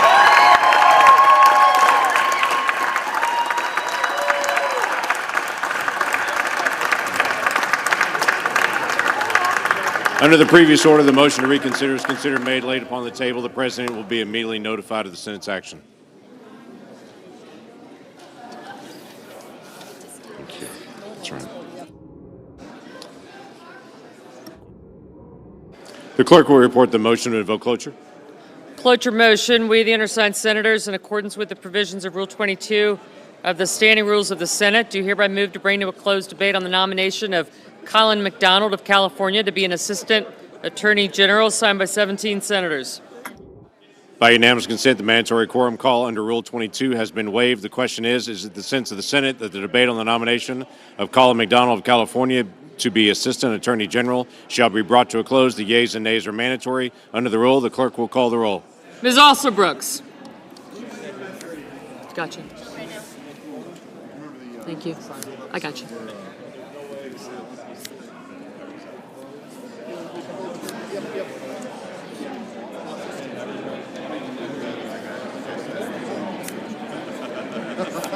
Ms. Baldwin.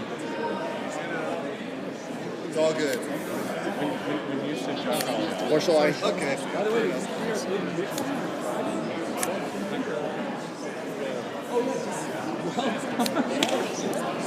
Mr. Banks.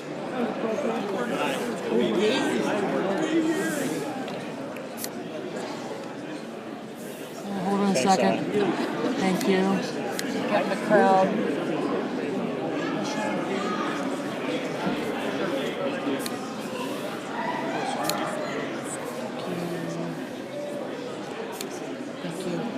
Mr. Barrasso. Yes, I do. Thank you. Thank you.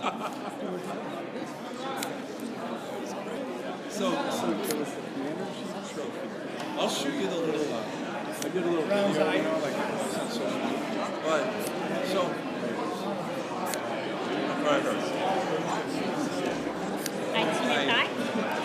right. You know, this one's I go to yes. Good.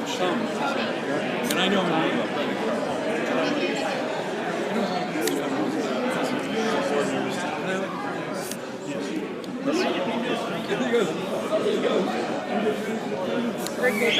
Great. I did. Thank you very much.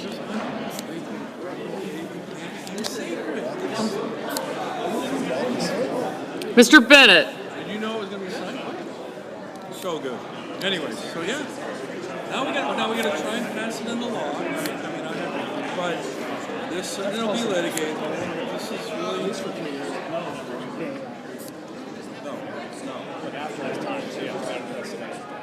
Mr. Blumenthal. It was a really good.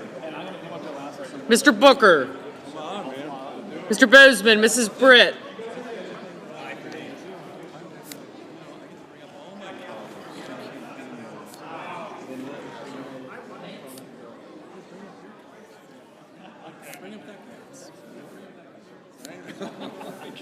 Bring up Schumer. Come on, bring him up. Got him. Okay.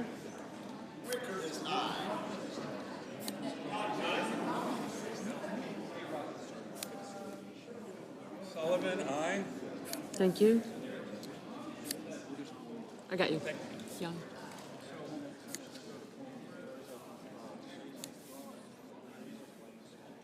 Got him. Thank you.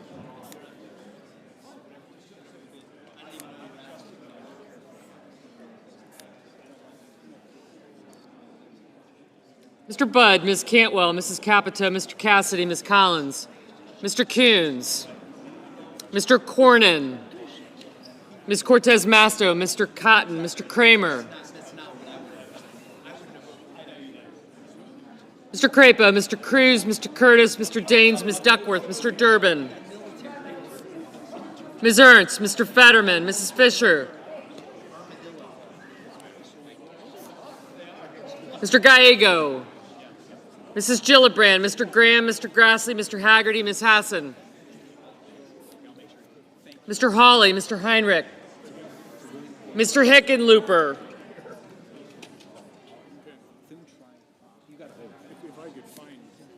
Ms. Hirono, Mr. Hoven, Mr. Husted, Mrs. Hyde-Smith, Mr. Johnson, Mr. Justice,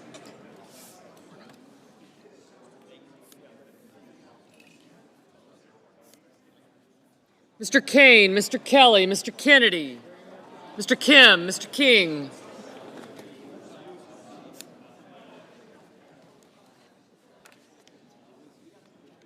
Ms. Klobuchar, Mr. Lankford, Mr. Lee, Mr. Lujan,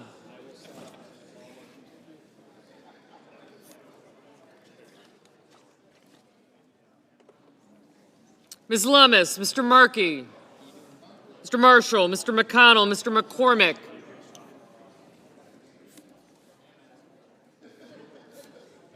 thanks.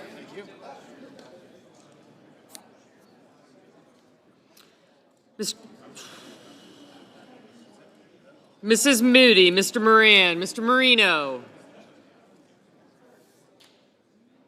Mr. Mullin, Ms. Murkowski, Mr. Murphy, Mrs. Murray,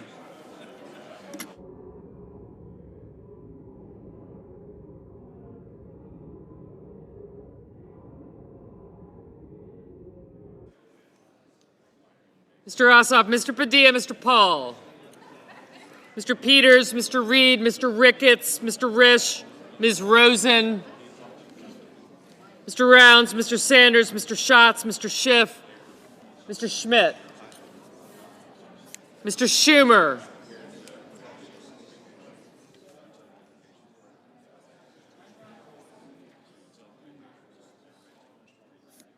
Mr. Scott of Florida, Mr. Scott of South Carolina,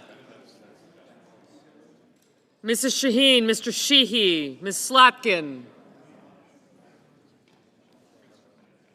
Ms. Smith, Mr. Sullivan, Mr. Thune, Mr. Tillis, Mr. Tuberville, Mr. Van Hollen, Mr. Warner, Mr. Warnock, Ms. Warren, Mr. Welch, Mr. Whitehouse, Mr. Wicker, Mr. Wyden, Mr. Young,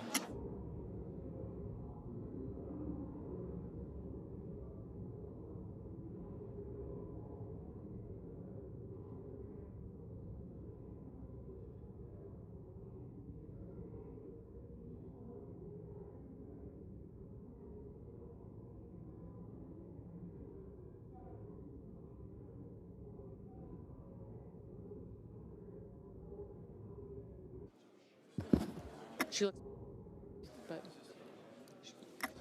you know.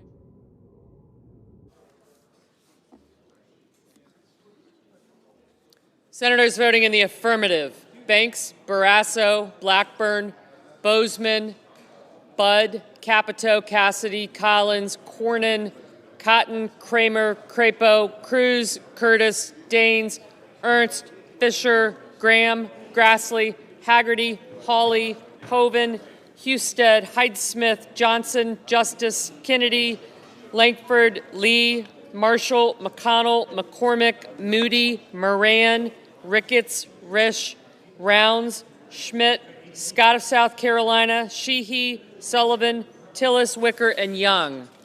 Ms. Murkowski, aye.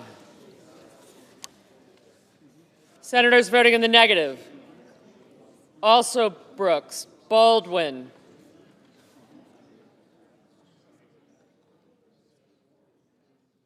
Blumenthal, Blunt Rochester, Cantwell, Coons, Cortez Masto, Duckworth, Durbin, Fetterman, Gillibrand, Hassan, Heinrich, Hickenlooper, Hirono, Kane, Kelly, Kim, Lujan,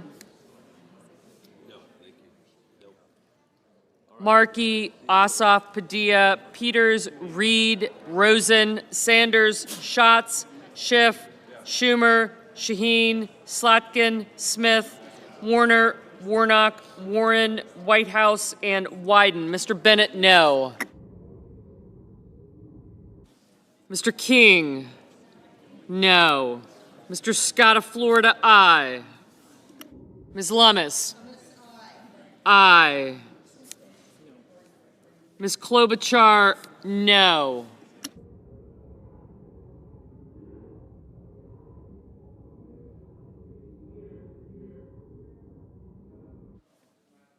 Mr. Thune, aye.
Mr. Paul, aye.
Mr. Murphy? No.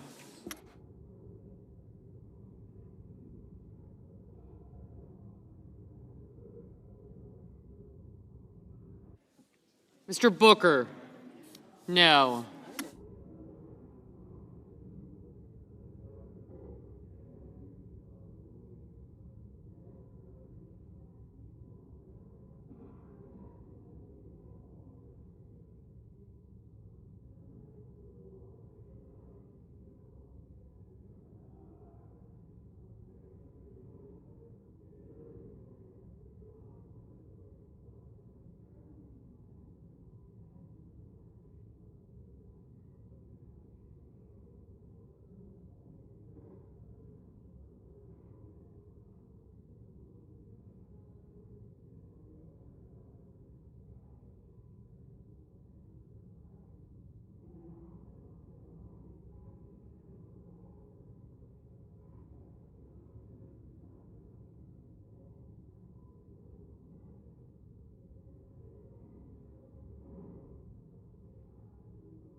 Mr. Welch?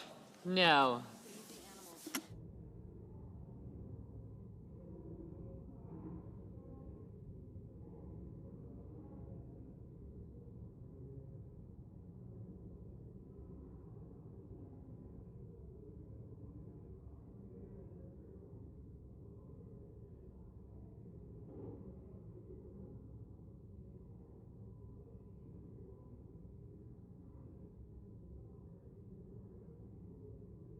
Mr. Merkley? No.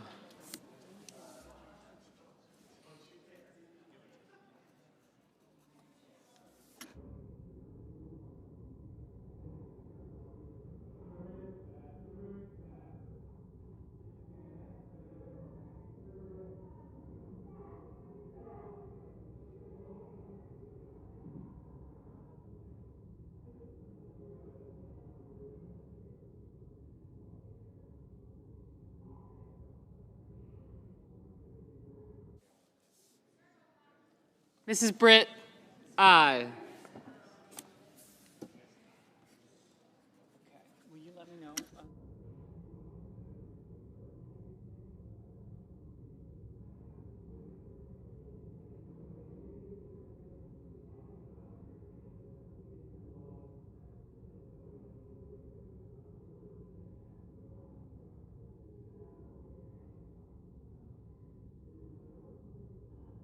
Mrs. Murray? No. Mr. Marino? Aye.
On this vote, the yeas are 51, the nays are 45. The motion is agreed to. Report the nomination.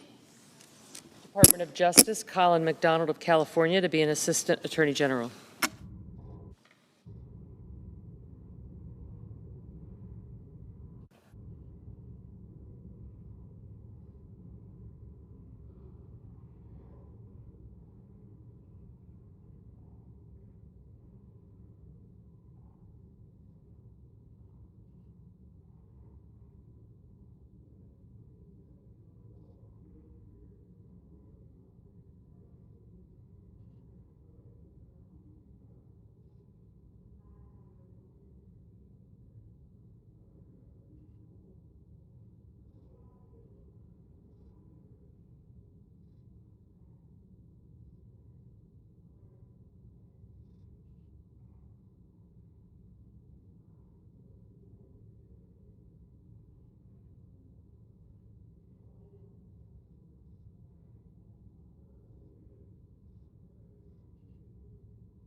Mr. President.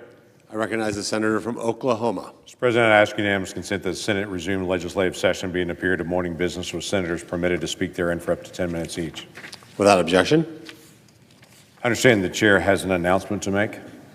The chair lays before the Senate a communication regarding the resignation of Senator Markwayne Mullin. Without objection, the letter will be printed in the record and spread upon the journal. Ask unanimous consent that notwithstanding Rule 22, all post-cloture time be expired and the Senate vote on confirmation of the McDonald nomination at 2:15 p.m. tomorrow. And if any nominations are confirmed during Tuesday's session of the Senate, the motion to reconsider be considered made, laid upon the table, and the President be immediately notified of the Senate's action. Without objection, so ordered. I ask unanimous consent that the Senate proceed to the immediate consideration of calendar number 307S921. The clerk will report.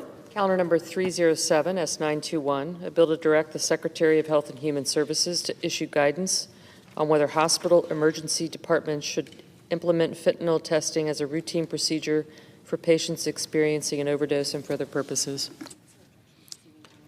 Is there objection to proceeding to the measure? Without objection, the Senate will proceed. I ask unanimous consent that the committee reported substitute amendment be considered and agreed to, the bill as amended be considered read a third time and passed, and that the motion to reconsider be considered made, laid upon the table. Without objection. I ask unanimous consent that the Senate proceed to the immediate consideration of S4164, which is at the desk. The clerk will report. S4164, a bill to make technical corrections to the National Defense Authorization Act for fiscal year 2026. Is there objection to proceeding to the measure? Without objection, the Senate will proceed. I ask unanimous consent that the bill be considered read a third time and passed, and that the motion to reconsider be considered made and laid upon the table. Without objection. I ask unanimous consent the Senate proceed to the consideration of SRES 660, which is at the desk. The clerk will report. SRES 660, honoring the service and sacrifice of Air Force Major John A.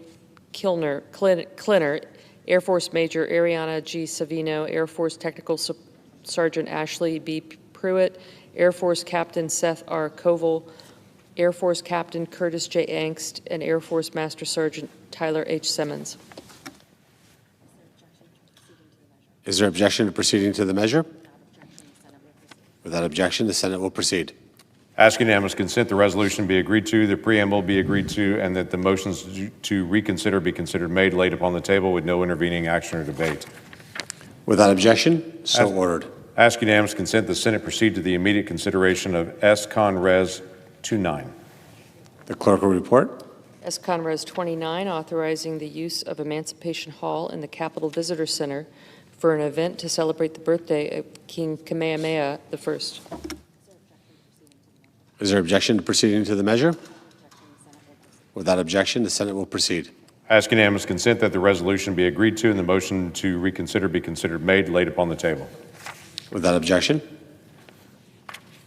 Ask unanimous consent that when the Senate completes its business today, it stand adjourned until 12 noon on Tuesday, March 24th, that following the prayer and pledge, the journal of proceedings be approved to date, the morning hour be deemed expired, the time for the two leaders be reserved for their use later in the day, morning business be closed, and the Senate resume the House message with respect to S. 1383. Further, that the Senate recess from 1 p.m. till 2:10 p.m. to allow for the weekly conference meetings. Finally, at 2:15 p.m., the Senate proceed to executive session and execute the order in relation to the McDonald nomination. Without objection, so ordered. If there's no further business to come before the Senate, I ask that it stand adjourned on the previous order. The Senate stands adjourned until noon tomorrow.